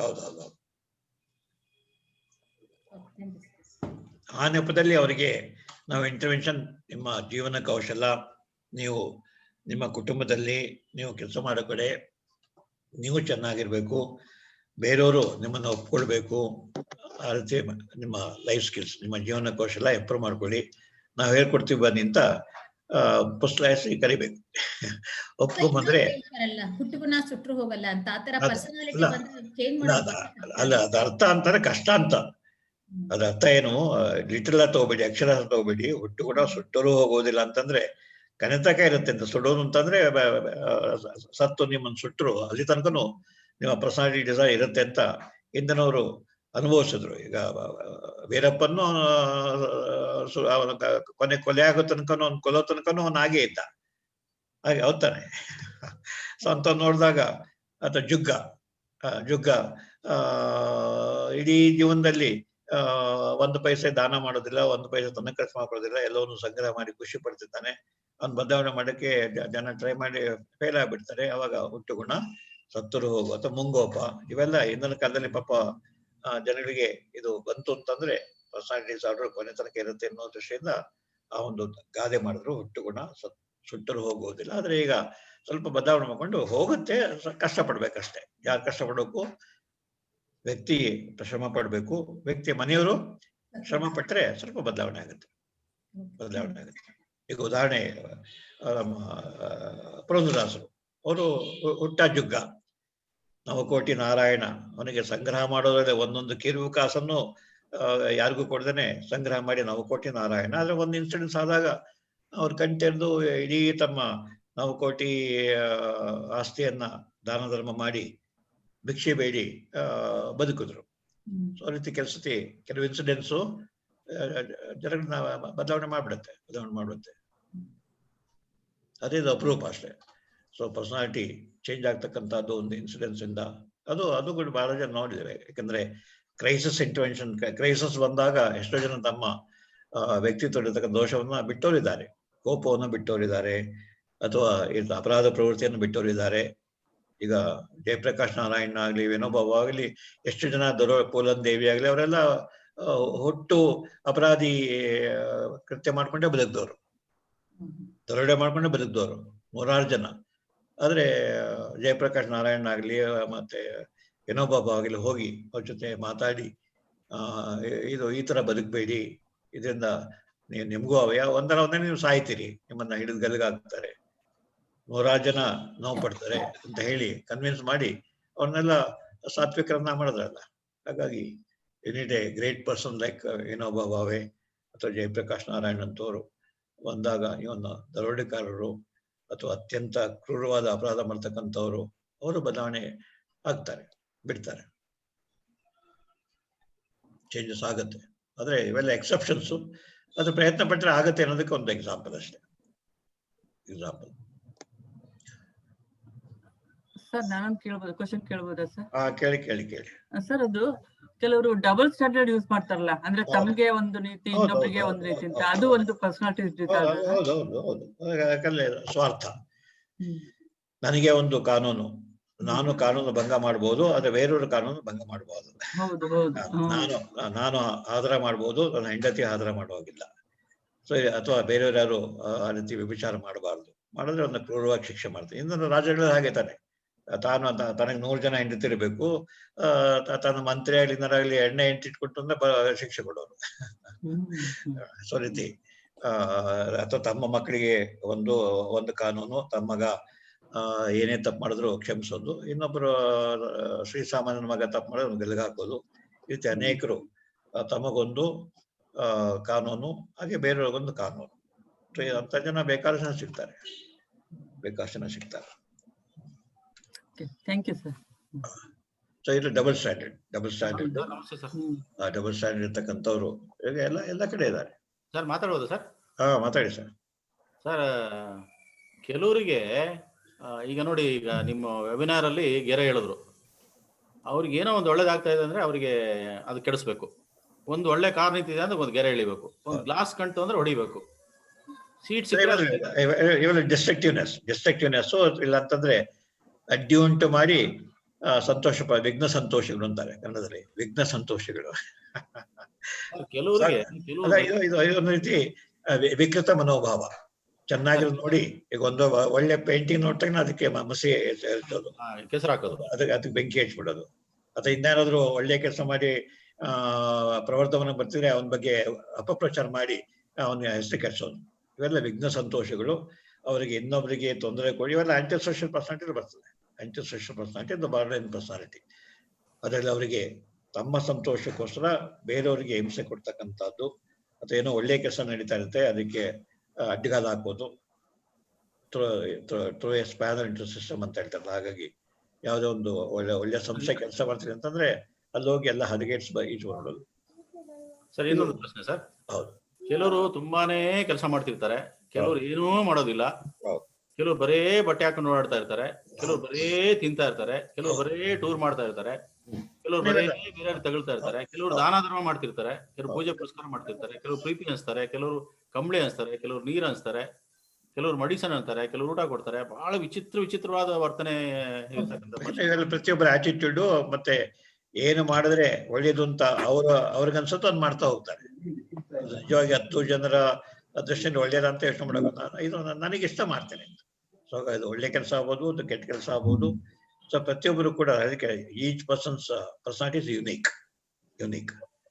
ಸೊ ಹಾಗಾಗಿ ಅದನ್ನ ನಾವು ಸ್ವಾವಲೋಕನ ಮಾಡಿ, ಅಥವಾ ಮನೆಯವರಾಗಿ ನೀನು ಇಷ್ಟು ಮಾಡ್ತಿದ್ಯಪ್ಪ ಸಂತೋಷ, ಆದ್ರೆ ಇದು ಅತಿ ಆಯ್ತು ಅಂತ ಅನ್ಸುತ್ತೆ, ಅಥವಾ ಇದ್ರ ಜೊತೆ ಇನ್ನೊಂದು ಮಾಡ್ಬೋದಲ್ಲ ಅಂತ ಗೈಡ್ ಮಾಡ್ಬೇಕಾಗತ್ತೆ. ಇದು ಶಿಕ್ಷಕರು ಮಾಡಬೇಕು ಅಥವಾ ವೆಲ್ ವಿಶರ್ಸ್ ಮಾಡಬೇಕು. ಯಾಕಂದ್ರೆ ಕೆಲವರಿಗೆ ಆತ್ಮಾವಲೋಕನ ಸಾಧ್ಯವೇ ಇಲ್ಲ. ಆಮೇಲೆ ಬಹಳ ಜನಕ್ಕೆ ಸ್ವಾವಲೋಕನ ಮಾಡ್ತಕ್ಕಂಥದ್ದು, ಕನ್ನಡಿನ ಮುಖ ನೋಡ್ಕೊಂಡು ಏನು ಐಬಿದೆ ಅಂತ ನೋಡ್ತಕ್ಕಂಥದ್ದು ಅವ್ರಿಗೆ ಇಷ್ಟ ಆಗೋದೇ ಇಲ್ಲ. ಅವ್ರ ಕನ್ನಡ ಫಸ್ಟ್ ನಾನೇ ಸುಂದರಾಂಗ, ಅಂದ್ರೆ ಏನು ತೊಂದರೆ ಇಲ್ಲ, ನನ್ನ ಜೀವನ ಶೈಲಿ ಫಸ್ಟ್ ಕ್ಲಾಸ್ ಆಗಿದೆ, ಬೇರೆಯವರು ನನ್ನ ಫಾಲೋ ಮಾಡ್ಲಿ, ನಾನು ಏನೋ ಬದಲಾವಣೆ ಮಾಡ್ಲಿಕ್ಕೆ ಅಗತ್ಯವಿಲ್ಲ ಅಂತಕ್ಕಂಥ ದಿ ಬಿಕಮ್ ಬ್ಲೈಂಡ್. ಜೋವರ್ಸ್ ವಿಂಡೋದಲ್ಲಿ I am blind to my own personality, others know my weaknesses. ಇನ್ನೊಂದು ಕಡೆ others know my strength but I don't know my strength. ಎರಡೂ ಆಗುತ್ತೆ. ಸೊ ಜೋವರ್ಸ್ ವಿಂಡೋದಲ್ಲಿ ಒಬ್ಬ ವ್ಯಕ್ತಿಗೆ ತನ್ನ ಹುಳುಕು ಗೊತ್ತಾಗಲ್ಲ, ತನ್ನ ಸಾಮರ್ಥ್ಯ ಗೊತ್ತಾಗಲ್ಲ. ಮತ್ತೆ ಬೇರೆಯವ್ರಿಗೆ ಗೊತ್ತಾಗತ್ತೆ, ಇವನಿಗೆ ಗೊತ್ತಿಲ್ಲ, ಮತ್ತೆ ಇವನು ಗೊತ್ತಾಗತ್ತೆ, ಬೇರೆಯವ್ರಿಗೆ ಗೊತ್ತಿಲ್ಲ. ನನ್ನ ಹುಡುಕುಗಳನ್ನ ನಾನು ಮನಸ್ಸಲ್ಲಿ ಇಟ್ಕೊಂಡಿದ್ದೇನೆ. ಇಡೀ ಜೀವನದಲ್ಲಿ ನನ್ನ ಹೆಂಡತಿಗೂ ಅದರ ಇರುವನ್ನ ಹೇಳ್ಕೊಡೋದಿಲ್ಲ. ಸೊ ನಮ್ಮ ಮನಸ್ಸನ್ನ ಈ 4 ಕಂಪಾರ್ಟ್ಮೆಂಟು, ನನಗೆ ಗೊತ್ತಿರ್ತಕ್ಕಂಥದ್ದು, ಬೇರೆ ಗೊತ್ತಿರ್ತಕ್ಕಂಥದ್ದು, ನನಗೂ ಗೊತ್ತಿಲ್ಲ, ಬೇರೆ ಗೊತ್ತಿಲ್ಲ. ಈ ರೀತಿ ಒಂದ್ ರೀತಿ ಕಂಪಾರ್ಟ್ಮೆಂಟ್ ಜೀರೋ ನಾವು ಮಾಡ್ತೇವೆ. ಹಾಗೆ ಡಬಲ್ ಸ್ಟ್ಯಾಂಡ್ ನಲ್ಲಿ ಒಂದು ಕಂಪಾರ್ಟ್ಮೆಂಟ್ ಅಲ್ಲಿ ನಾನು ಈಗ ಜಕೇಲ್ ಅಂಡ್ ಹೈಡ್, ನಾನು ಒಳ್ಳೆ ಡಾಕ್ಟ್ರು, ಹೈಡು ಅತ್ಯಂತ ಕ್ರೂರಿ, ಜನಗಳ ಸಾವನ್ನು ಬಯಸ್ತಕ್ಕಂಥವನು. ಸೊ ಒಂದೇ ವ್ಯಕ್ತಿತ್ವದ 2 ಮುಖಗಳು, ಆ ರೀತಿ ಅಂತವರಿದ್ದಾರೆ. ಸೊ ಸಮಾಜದ ಮುಂದೆ ಅವರು ಅತ್ಯಂತ ಆದರ್ಶಪ್ರಾಯರು. ವೈಯಕ್ತಿಕ ಜೀವನದಲ್ಲಿ ಆತ ರಾಕ್ಷಸರಾಗಿರ್ತಾರೆ. ರಾಮ ರಾವಣ ಒಂದೇ ಮನಸ್ಸಲ್ಲಿರ್ತಾರೆ. ದುರ್ಯೋಧನ ಧರ್ಮರಾಯ ಒಬ್ಬ ವ್ಯಕ್ತಿ ಇರ್ತಾರೆ. ಅದಾಗುತ್ತೆ. ಡಾಕ್ಟ್ರೆ, ನಂದೊಂದು ಪ್ರಶ್ನೆ ಇದೆ. ಈಗ ನಾವು ನಮ್ಮ ಪರ್ಸನಾಲಿಟಿನ ಸೆಲ್ಫ್ ಅನಾಲಿಸಿಸ್ ಮಾಡ್ಕೋಬಹುದಾದ್ರೆ ಹೇಗ್ ಮಾಡ್ಕೋಬಹುದು? ಒಂದು ನೀವೇನೆ ಈಗ ದಿನದ ಕೊನೆಯಲ್ಲಿ, ವಾರದ ಕೊನೆಯಲ್ಲಿ, ತಿಂಗಳ ಕೊನೆಯಲ್ಲಿ ಕುತ್ಕೊಳ್ಳಿ. ಈ ಕಳೆದ ತಿಂಗಳ ನವೆಂಬರ್ ತಿಂಗಳಲ್ಲಿ ನಾನು ಯಾವ ಸನ್ನಿವೇಶ ಹೇಗೆ ನಡ್ಕೊಂಡೆ, ಸರಿಯಾಗಿ ನಡ್ಕೊಂಡ ಇಲ್ವಾ, ನನ್ನ ಗಂಡನ ಜೊತೆ ಸರಿಯಾಗಿ ನಡ್ಕೊಂಡ, ನನ್ನ ಮಕ್ಕಳ ಜೊತೆ ಸರಿಯಾಗಿ ನಡ್ಕೊಂಡ, ಅಥವಾ ನನ್ನ ನೇಬರ್ ಜೊತೆ ಸರಿಯಾಗಿ ನಡ್ಕೊಂಡ, ಅಥವಾ ಯಾವ ಡಿಸಿಷನ್ ತೆಗೆದುಕೊಂಡೆ, ಅದು ಸರಿನಾ ತಪ್ಪ ಅಂತ ನಾವೇ ವಿಶ್ಲೇಷಣೆ ಮಾಡ್ಕೊಳ್ತಕ್ಕಂಥದ್ದು. ಇನ್ನೊಂದು ಫೀಡ್ಬ್ಯಾಕ್ ಸರ್, ಅದು ಮೆಜರಬಲ್ ಟೂಲ್ಸ್ ಏನಿದೆ ಸರ್? ಒಂದು ಫಾರ್ಮ್ಯಾಟ್ ಇದೆ, but simple stories look into your both positive aspects and negative aspects of what things happened in the last 1 month. ಯಾಕಂದ್ರೆ 1 ವರ್ಷದ ಹಳೇದಾಗ್ಬಿಡುತ್ತೆ. 1 ವೀಕ್ ಬೆಸ್ಟ್, ಯಾಕಂದ್ರೆ ಎಲ್ಲ ಜ್ಞಾಪಕ ಇರ್ತದೆ. 1 ವೀಕ್ ಆದ್ರೆ ವೀಕೆಂಡ್ ನಲ್ಲಿ ಶನಿವಾರ ಕೂತ್ಕೊಳ್ಳಿ, ಭಾನುವಾರ ಕೂತ್ಕೊಳ್ಳಿ, ಒಂದು ಅರ್ಧ ಗಂಟೆ ಕಳೆದ ವಾರ ಏನೇನಾಯ್ತು, ನಾನು ಸರಿಯಾಗಿ ನೋಡ್ಕೊಂಡ ಇಲ್ವಾ, ಏನ್ ತಪ್ಪಾಯ್ತು, ಏನ್ ತಪ್ಪಾಗ್ಲಿಲ್ಲ. ಹಾಗೆ ಮನೆಯನ್ನು ಕೇಳಬೇಕಾದ್ರೆ ಕಳೆದ ವಾರ ನನ್ನ ಮಾತು ವರ್ತನೆಯಲ್ಲಿ, ನಡವಳಿಕೆಯಲ್ಲಿ, ನನ್ನ ಆಕ್ಷನ್ ರಿಯಾಕ್ಷನ್ ಅಲ್ಲಿ ನೀವು ಯಾವ್ದನ್ನ ಮೆಚ್ಚಿದಿರಿ, ಯಾವ್ದನ್ನ ಮೆಚ್ಚಲಿಲ್ಲ. ಹಾಗೆ ಅವ್ರು ನೇರವಾಗಿ ಹೇಳಕ್ ಇಷ್ಟಪಡ್ತಾರೆ. ಒಂದು ವೈಟ್ ಪೇಪರ್ ಕೊಟ್ಬಿಡಿ, ಬರೆದ್ಬಿಟ್ಟು ನಿಮ್ಮ ಹೆಸರು ಬರಬೇಡಿ, ನನಗೆ ಕೊಟ್ಬಿಡಿ. ಇವಾಗ ಟೀಚರ್, ಅಲ್ಲಿ ಟೀಚರ್ಸ್, ನೀವು 50 ಜನ ಹುಡುಗರು ಪಾಠ ಮಾಡ್ತೀರಿ, ತಿಂಗಳಿಗೆ ಒಂದ್ಸತಿ 50 ಮಕ್ಕಳಿಗೆ ಹೇಳಿ, ಮಕ್ಕಳೇ ನಾನು ಈ 1 ತಿಂಗಳು ನಿಮ್ಗೆ ಪಾಠ ಮಾಡಿದ್ದೇನೆ, ನಾನು ಪಾಠ ಮಾಡಿ ಏನಾದ್ರು ಒಳ್ಳೆ ಅಂಶ ಇದ್ರೆ ಬರೀರಿ ಒಂದ್ ಸೈಡ್ ನಲ್ಲಿ, ಇನ್ನೊಂದು ಅಂಶದಲ್ಲಿ ಕೆಟ್ಟ ಅಂಶ ಬರೆದು ನನಗೆ ನೀವ್ಯಾರು ಹೆಸರು ಬರಬೇಡಿ, ಡಬ್ಬಕ್ಕೆ ಹಾಕ್ಬಿಡಿ. ಅದೆಲ್ಲ ತೆಗೆದುಕೊಂಡು ಹೋಗಿ ನಿಮಗೆ get A good feedback. So feedback, return feedback ಆಗ್ಬೋದು, ಅಥವಾ ಓರಲ್ ಫೀಡ್ಬ್ಯಾಕ್ ಆಗ್ಬೋದು, ಅಥವಾ ನೀವೇ ಸ್ವ ವಿಶ್ಲೇಷಣೆ ಆಗ್ಬೋದು. ಎರಡನ್ನೂ ಉಪಯೋಗಿಸಿ. ಒಂದು ಆಟೋ ಎವ್ಯಾಲ್ಯೂಯೇಷನ್, ಇನ್ನೊಂದು evaluation by others. Doctor Prem Kumar ಮಾತಾಡೋದು. ಹೇಳಿ ಸರ್. ನಾನು ಸ್ಟಾರ್ಟಿಂಗ್ ಅಲ್ಲಿ ಹೇಳಿದೆ ಎಲ್ಲಾರ್ಗು, ಇಲ್ಲಿ ವಿಶ್ವಮಾನವ ಕುವೆಂಪು ಪಿರಮಿಡ್ ಮಾಡ್ತಾ ಇದ್ದೀವಿ 1 ವರ್ಷದಿಂದ. 29 ಅವರು ಹುಟ್ಟಿದ ಹಬ್ಬದಿಂದ ಐಕ್ಬೋದು. ಅದೇ ಬಸವಣ್ಣ ಆದ್ಮೇಲೆ ಕುವೆಂಪು ಅವರು ತಮ್ಮ ಊರಿಗೆ ಬಹಳ ಹತ್ರ, ನೀವು ಚನ್ನಪಟ್ಟಣದವರು ಡಾಕ್ಟ್ರೆ, ಅದಕ್ಕೆ 10 ಕಿಲೋಮೀಟರ್ ದೂರದಲ್ಲಿ ಮೇನ್ ರೋಡ್ ನಲ್ಲಿ ನಿಡಿಗಟ್ಟ, ತಮಗೆ ಕೇಳಿರ್ಬೋದ. ಅದರಲ್ಲಿ 29ನೇ ತಾರೀಕು ಮಂಗಳವಾರ 11 ಗಂಟೆಗೆ ಪ್ರಾರಂಭ ಆಗುತ್ತೆ. ಮಾಡಿ, ಯಾಕಂದ್ರೆ ಬರ್ಲಿಕ್ಕೆ ಸಾಧ್ಯ ಆಗದೆ ಹೋಗ್ಬೋದು. ಮಂಗಳವಾರ ಕ್ಲಿನಿಕ್ ಇರುತ್ತೆ. ನಿಮಗೆ ಶುಭವಾಗಲಿ. ನಿಮ್ಮ ಶುರು ಮಾಡ್ತಕ್ಕಂತ ಈ ಒಂದು ಸಂಸ್ಥೆ ದೊಡ್ಡದಾಗಿ ಬೆಳೀಲಿ, 100 ಜನಕ್ಕೆ 1000 ಜನಕ್ಕೆ ಒಳ್ಳೇದಾಗ್ಲಿ ಅಂತ ಹಾರೈಸ್ತೇನೆ. Very good, very good. ಯಾವಾಗ ಹಿಂದೆ ಮುಂದೆ ಯಾವಾಗಾರು ಬರಕ್ ಸಾಧ್ಯ ಬರೋಣ. 30ನೇ ತಾರೀಕು ನೆಕ್ಸ್ಟ್ ನಿಮ್ಮ ಕಾರ್ಯಕ್ರಮ ಇಟ್ಕೊಳ್ಳುವ ಅಂತ ಒಂದು ಪರ್ಮಿಷನ್. ಅದರಿಂದ ಯಾಕಂದ್ರೆ ನಮ್ಮ ರಾಮನಗರ ಅಲ್ಲೇ ಇರ್ತೀನಿ ಅಂತ ಅಷ್ಟೇ, ರಾಮನಗರ ಮಾಡೋದ್ ಬೇಡ ಅಂತ. ಸೊ ರಾಮನಗರದಲ್ಲಿ ನಮ್ಮ ಕಾರ್ಯಕ್ರಮಗಳಾದಾಗ ಥ್ಯಾಂಕ್ ಯು. ನನ್ನ ಮಗಳು ಹೋಸ್ಟ್ ಮಾಡಿದ್ದಾಳೆ. 30ನೇ ತಾರೀಕು ನೆಕ್ಸ್ಟ್ ಮೀಟಿಂಗ್ ಇರುತ್ತೆ. Doctor CR Chandrashekhar. ಯಾವ ಟಾಪಿಕ್ ಅಂತ ಹೇಳಿದ್ರೆ ಟಾಪಿಕ್ ಮಾಡಿ. ಅಲ್ಲ, ಒಂದು ನಿಮಗೆ ಹೆಲ್ತ್ ಕ್ವಿಜ್ ಮಾಡ್ತೇನೆ. ನಿಮಗೆ ಕ್ವೆಶನ್ ಪೇಪರ್ ಕಳಿಸ್ತೇನೆ. ನೆಕ್ಸ್ಟ್ ವೀಕ್ ಕಳಿಸ್ತೇನೆ. ಹಲೋ, ಕೇಳಿಸ್ತಾ ಇದೆಯಾ? ಇಲ್ಲ ಸರ್, ಹೋಗಿದೆ ಸರ್. ನೆಕ್ಸ್ಟ್ ಅದಕ್ಕೆ ಫೋನ್ ಮಾಡ್ಲಿಕ್ಕೆ ಆಗುತ್ತೆ, ಇನ್ಫಾರ್ಮ್ ಮಾಡ್ಲಿಕ್ಕೆ ಆಗುತ್ತೆ ಸರ್. ಸೊ ಮತ್ತೆ ಯಾವ್ದು ಕ್ವೆಶ್ಚನ್ ಇದು ಕೇಳೋದಕ್ಕೆ ಕೇಳಿಸ್ತಾ ಇದೆಯಾ? ಈಗ 30ನೇ ತಾರೀಕು, ಯಾಕಂದ್ರೆ ನೆಕ್ಸ್ಟ್ ಇಲ್ಲ, ಈಗ ನೆಕ್ಸ್ಟ್ ವೀಕ್ ಇಲ್ಲ, ನೆಕ್ಸ್ಟ್ ವೆನ್ಸ್ಡೇ ಇಲ್ಲ. ಅದು ನೆಕ್ಸ್ಟ್ ವೆನ್ಸ್ಡೇ ನಾನು ನಿಮಗೆ 3 ದಿವಸ ಮೊದಲು ನಿಮಗೆ ಕ್ವೆಶನ್ ಪೇಪರ್ ಕಳಿಸ್ತೇನೆ, ಹೆಲ್ತ್ ಕ್ವಿಸ್. ಅದನ್ನು ನೀವು ಆನ್ಸರ್ ಮಾಡ್ಕೊಂಡು ರೆಡಿ ಮಾಡ್ಕೊಂಡಿರಿ. ನಾವು will go through every question and correct answer. Okay, health ಬಗ್ಗೆ, ಆರೋಗ್ಯದ ಬಗ್ಗೆ ಇನ್ ಜನರಲ್. ಓಕೆ, ಆಗ್ಬೋದಾ? ಇನ್ನ ಪ್ರಶ್ನೆಗಳು ಕೇಳಿ. Okay sir. ಓಕೆ, ಪ್ರಶ್ನೆ ಇದೆಯಾ ಸರ್? ಮಾದರಿ ಇರತಕ್ಕಂಥ ವ್ಯಕ್ತಿಗಳನ್ನ ಸಮಾಜಕ್ಕೆ ಹೆಚ್ಚೆಚ್ಚು ಪರಿಚಯ ಮಾಡಿಕೊಟ್ಟಾಗ ಸಮಾಜದಲ್ಲಿ ಒಂದು ಶಾಂತಿಯುತವಾದ ವಾತಾವರಣ ನಿರ್ಮಾಣ ಆಗತ್ತೆ ಸರ್. ಹೌದು, ನಮ್ಮ ಮೀಡಿಯಾಗಳ ಕೆಲಸ ಮಾಡಬೇಕು. ಈಗ ಕೆಲವು ಟಿವಿಗಳಲ್ಲಿ ಎಲೆಮರೆಯ ಸಾಧಕರು ಅಂತ ಮಾಡ್ತಾರೆ. ಪಾಪ ಅವ್ರ ಬಗ್ಗೆ ಯಾರಿಗೂ ಗೊತ್ತಿರೋದಿಲ್ಲ. ಸೊ ಹಾಗಾಗಿ ಆ ರೀತಿ ಆದರ್ಶ ವ್ಯಕ್ತಿತ್ವ ಇರ್ತಕ್ಕಂಥವ್ರು, ಅಥವಾ ಬೇರೆಯವರಿಗೆ ಮಾದರಿಯಾಗಿ ಬದುಕ್ತಕ್ಕಂಥವ್ರು, ಸಮಾಜಕ್ಕೆ ಒಳ್ಳೇದು ಮಾಡ್ತಕ್ಕಂಥವ್ರು, ಅಥವಾ ತಮ್ಮ ಕ್ಷೇತ್ರದಲ್ಲಿ ಸಾಧನೆ ಮಾಡಿರ್ತಕ್ಕಂಥವ್ರನ್ನ ಪರಿಚಯ ಮಾಡ್ಕೊಳ್ತಕ್ಕಂಥದ್ದು ಎಲ್ಲ ಪತ್ರಿಕೆಗಳ ಮತ್ತೆ ಮಾಧ್ಯಮಗಳ ಕರ್ತವ್ಯ ಮಾಡಬೇಕು. ಹಾಗೆ ನಾವು ಕೂಡ ಎಲ್ಲೋದ್ರು ನಮ್ಮ ಕಣ್ಣಿಗೆ ಬಂದಂತ ಒಬ್ಬ ವ್ಯಕ್ತಿಯ ಆದರ್ಶವನ್ನ 10 ಜನಕ್ಕೆ ಹೇಳ್ಬಹುದು. ಸೊ ಆ ದೃಷ್ಟಿಯಿಂದ ಯಾಕಂದ್ರೆ ನಾವು ಬರೀ ಪರ್ಸನಾಲಿಟಿ ಡಿಸಾರ್ಡರ್ ಇರ್ತಕ್ಕಂಥ ವ್ಯಕ್ತಿಗಳನ್ನ ನೋಡ್ತೇವೆ, ಅವ್ರ ಬಗ್ಗೆನೇ ಮಾತಾಡ್ತೇವೆ, ಅವ್ರ ಬಗ್ಗೆನೇ ಟಿವಿನಲ್ಲಿ ಪುಂಖಾನುಪುಂಖವಾಗಿ ಮಾಹಿತಿ ಬರ್ತಾನೆ ಇರ್ತದೆ. So what's use. ಹಾಗಾಗಿ ನಾವು ಆದರ್ಶ ವ್ಯಕ್ತಿಗಳು, ಮಾದರಿ ವ್ಯಕ್ತಿಗಳ ಬಗ್ಗೆ ಯಾವತ್ತೋ ಒಂದಿನ, ಈಗ ವಿಶ್ವೇಶ್ವರಯ್ಯ ಬರ್ಡೇ ನೆನೆಸ್ಕೊಳ್ತೇವೆ, ಮಹಾತ್ಮ ಗಾಂಧಿ ಬರ್ಡೇ ನೆನೆಸ್ಕೊಳ್ತೇವೆ, ಅಥವಾ ಬಸವಣ್ಣವರು, ಈ ರೀತಿ ಯಾವುದೋ ಒಂದಿನ ನೆನೆಸ್ಕೊಂಡು ಅವರ ಪ್ರತಿಮೆಗೆ ಹೂವನ್ನಾರ ಹಾಕಿ ಮರ್ತು ಬಿಡ್ತೇವೆ. ಸೊ ಹಾಗಾಗಿ ಎಲ್ಲಾ ಸಾಧಕರ ವೈಯಕ್ತಿಕ ಸಾಧನೆಗಳನ್ನ ಆಗಾಗ ಪರಿಚಯ ಮಾಡ್ಕೊಡ್ತಕ್ಕಂಥದ್ದು, ಮತ್ತು ಅವ್ರು ಹೇಗೆ ಅದನ್ನು ಸಾಧನೆ ಮಾಡಿದ್ರು ಅಂತಕ್ಕಂಥ ಅದ್ರ ಬಗ್ಗೆ ಒಂದು ಚರ್ಚೆ, ವಿಚಾರ ವಿನಿಮಯ ಮಾಡಬೇಕು. ಅವಾಗ ಎಲ್ಲ ಗೊತ್ತಿರುತ್ತೆ ಆದರ್ಶ ಏನಂತ. ಕೆಲಸಕ್ಕೆ ಆದರ್ಶ ವ್ಯಕ್ತಿತ್ವ ಪಾಲನೆ ಮಾಡ್ಲಿಕ್ಕೆ ಸಾಧ್ಯ ಇಲ್ಲ ಸರ್, ಯುಟೋಪಿಯನ್ ಐಡಿಯಾ ನಮ್ ಕೈಲಿ ಆಗಲ್ಲ ಅಂದ್ಬಿಡ್ತಾರೆ. ಅದರಿಂದ ಈ 10 ಅಂಶಗಳಲ್ಲಿ ಯಾವ್ದನ್ನು ನೀವು ಬದಲಾವಣೆ ಆಗ್ಬೋದು. ಸ್ವಲ್ಪ ನೀವು ಇರ್ತಕ್ಕಂಥ ವ್ಯಕ್ತಿತ್ವನ ಸುಧಾರಿಸ್ಕೊಳ್ಳೋದು ಹೇಗೆ ಅನ್ನೋ ಬಗ್ಗೆ ಈಚ್ ಒಂದು ಗಮನ ಕೊಡ್ಬೇಕಾಗತ್ತೆ. ಸೊ ಇದು ಮೀಡಿಯಾದವ್ರು ಮಾಡ್ಬೇಕಂತ ಕೆಲಸ. ಹಾಗೆ ನಮ್ಮ ಕಣ್ಣಿಗೆ ಬಿದ್ದಂಥವ್ರು ನೀವು ಮೀಡಿಯಾ ಬರೀರಿ, ಇಂಥ ವ್ಯಕ್ತಿ ನಾವು ನೋಡಿದ್ದೇವೆ, ದಯವಿಟ್ಟು ಒಂದೊಂದ್ಸರಿ ಕರೆಸಿ ಅವ್ರ ಪರಿಚಯ ಮಾಡ್ಕೊಡಿ ಅಂತ. ಇದನ್ನ ಕೆಲವು ವಾಹಿನಿಗಳು ಮಾಡ್ತಾ ಇದ್ದಾರೆ, ಎಲೆಮರೆಯ ಸಾಧಕರು ಅಂತ ಹೇಳಿ ಅಂತ ವ್ಯಕ್ತಿಗಳನ್ನ ಪರಿಚಯ ಮಾಡ್ಕೊಡ್ತಕ್ಕಂಥ ಕೆಲಸ. ಯಾಕಂದ್ರೆ ಅನೇಕ ಸಂಸ್ಥೆಗಳು ಅವ್ರನ್ನ ಗುರುತಿಡಿದು ಒಂದು ಸನ್ಮಾನ ಸಮಾರಂಭ ಮಾಡಿ ಅವರನ್ನು ಗೌರವಿಸಿ ಅವರ ಸಾಧನೆಯನ್ನ 10 ಜನಕ್ಕೆ ಹೇಳ್ತಕ್ಕಂಥ ಕೆಲಸ ಸಾಕಷ್ಟು NGOಗಳು ಹಾಗೆ ಸಂಘ ಸಂಸ್ಥೆಗಳು ಮಾಡ್ತಾ ಇದ್ದಾರೆ. ಸರ್ ಹಾಗೆ PPT ಶೇರ್ ಮಾಡ್ಬೇಕಂತ ಸರ್ ಮಾಡ್ತಾರೆ. PPT ರೆಕಾರ್ಡ್ ಮಾಡ್ಕೊಳ್ಳಿ ಕಳಿಸ್ತಾರೆ, ರೆಕಾರ್ಡೆಡ್ ಮೆಟೀರಿಯಲ್ ಕಳಿಸ್ತಾರೆ. ಎಲ್ಲ ಲಾಸ್ಟ್ ಟೈಮ್ ಎಲ್ಲ ಕಳಿಸಿರ್ಬೇಕಲ್ಲ ನಿಮಗೆ. ಇದನ್ನು ನೀವು ರೆಕಾರ್ಡೆಡ್ ಮೆಟೀರಿಯಲ್ ಸಿಗುತ್ತೆ, ಸ್ಲೈಡ್ಸು, PPT ಸ್ಲೈಡ್ ಸಪ್ರೇಟ್ ಆಗಿ. ಜೊತೆಗೆ ಗೊತ್ತಾ ನಾನೇನು ಮಾತಾಡಿದಾನೆ, ನೀವೇನು ಪ್ರಶ್ನೆಗೆ ಉತ್ತರ ಪಡೆದಿರಿ, ಅದು ನಿಮಗೆ ಸಿಗುತ್ತೆ. ಇನ್ನೇನೋ ಪ್ರಶ್ನೆ ಇದೆಯಾ ಸರ್? ಮುಖ್ಯ ಸಮಸ್ಯೆ ಇರೋದೇ ಮೀಡಿಯಾ ಸರ್. ಮೀಡಿಯಾ ಈಗ ಬರುವ ಓದು ಶಾಪು ಓದು ಮಾಡಿದ್ರೆ ಈಗ ಬರಲ್ಲ. ಮೀಡಿಯಾ ಬರುವ ಓದು ಶಾಪು ಓದು ಸಂಬಳ ಕೊಡಕ್ಕಾಗಲ್ಲ. ಹಾಗೆ ತಂತ್ರಜ್ಞಾನ ನೋಡೋದಿಲ್ಲ ಯಾರು. ಹೌದು. ಸೊ ಅದರಿಂದ ಈಗ ನೀವು ವಾಟ್ಸಪ್ ಮೆಸೇಜ್ ಕಳ್ತೀರಿ, ವಾಟ್ಸಪ್ ಮೆಸೇಜ್ ನಲ್ಲಿ ಸುಮ್ಮನೆ ಗುಡ್ ಮಾರ್ನಿಂಗ್ ಗುಡ್ ನೈಟ್ ಅಂತ ಹೇಳೋ ಬದಲು ನೀವು ನೋಡುವಂತ ಒಬ್ಬ ವ್ಯಕ್ತಿಯ ಬಗ್ಗೆ ಒಂದು 4 ಲೈನ್ ಬರೆದು 10 ಜನಕ್ಕೆ ಹಂಚಿ.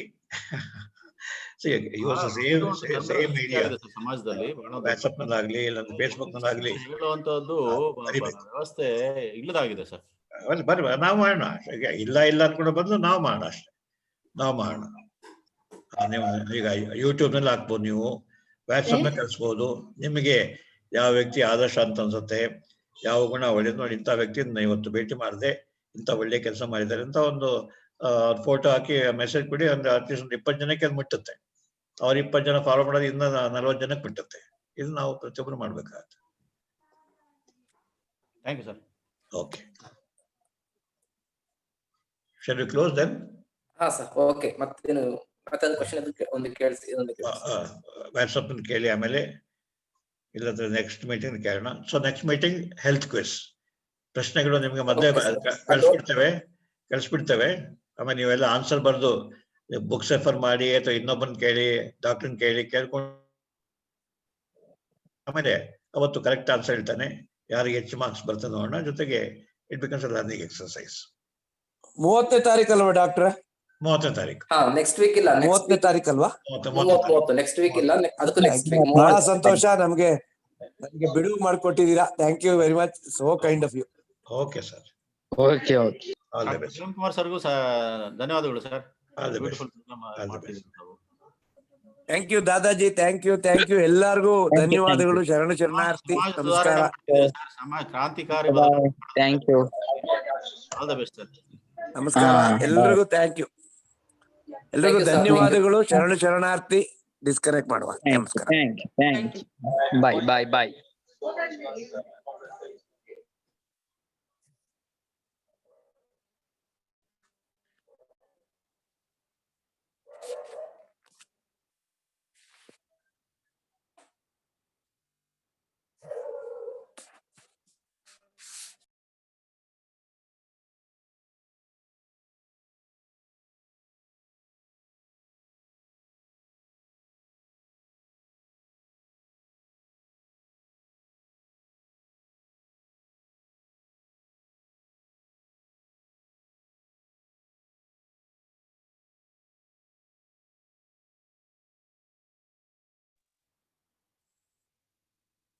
ಎಲ್ರಿಗೂ ನಮಸ್ಕಾರ. ನಮಸ್ಕಾರ. Good night. Good night. Good night. Good night.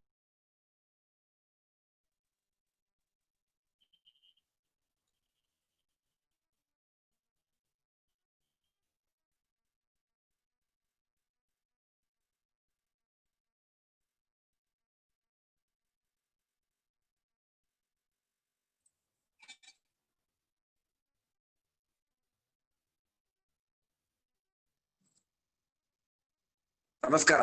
Good night.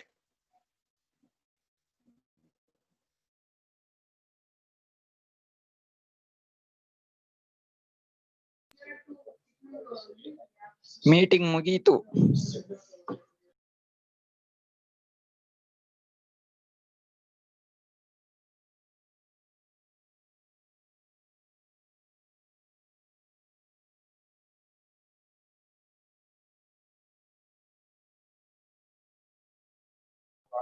Meeting over. So everyone can leave now.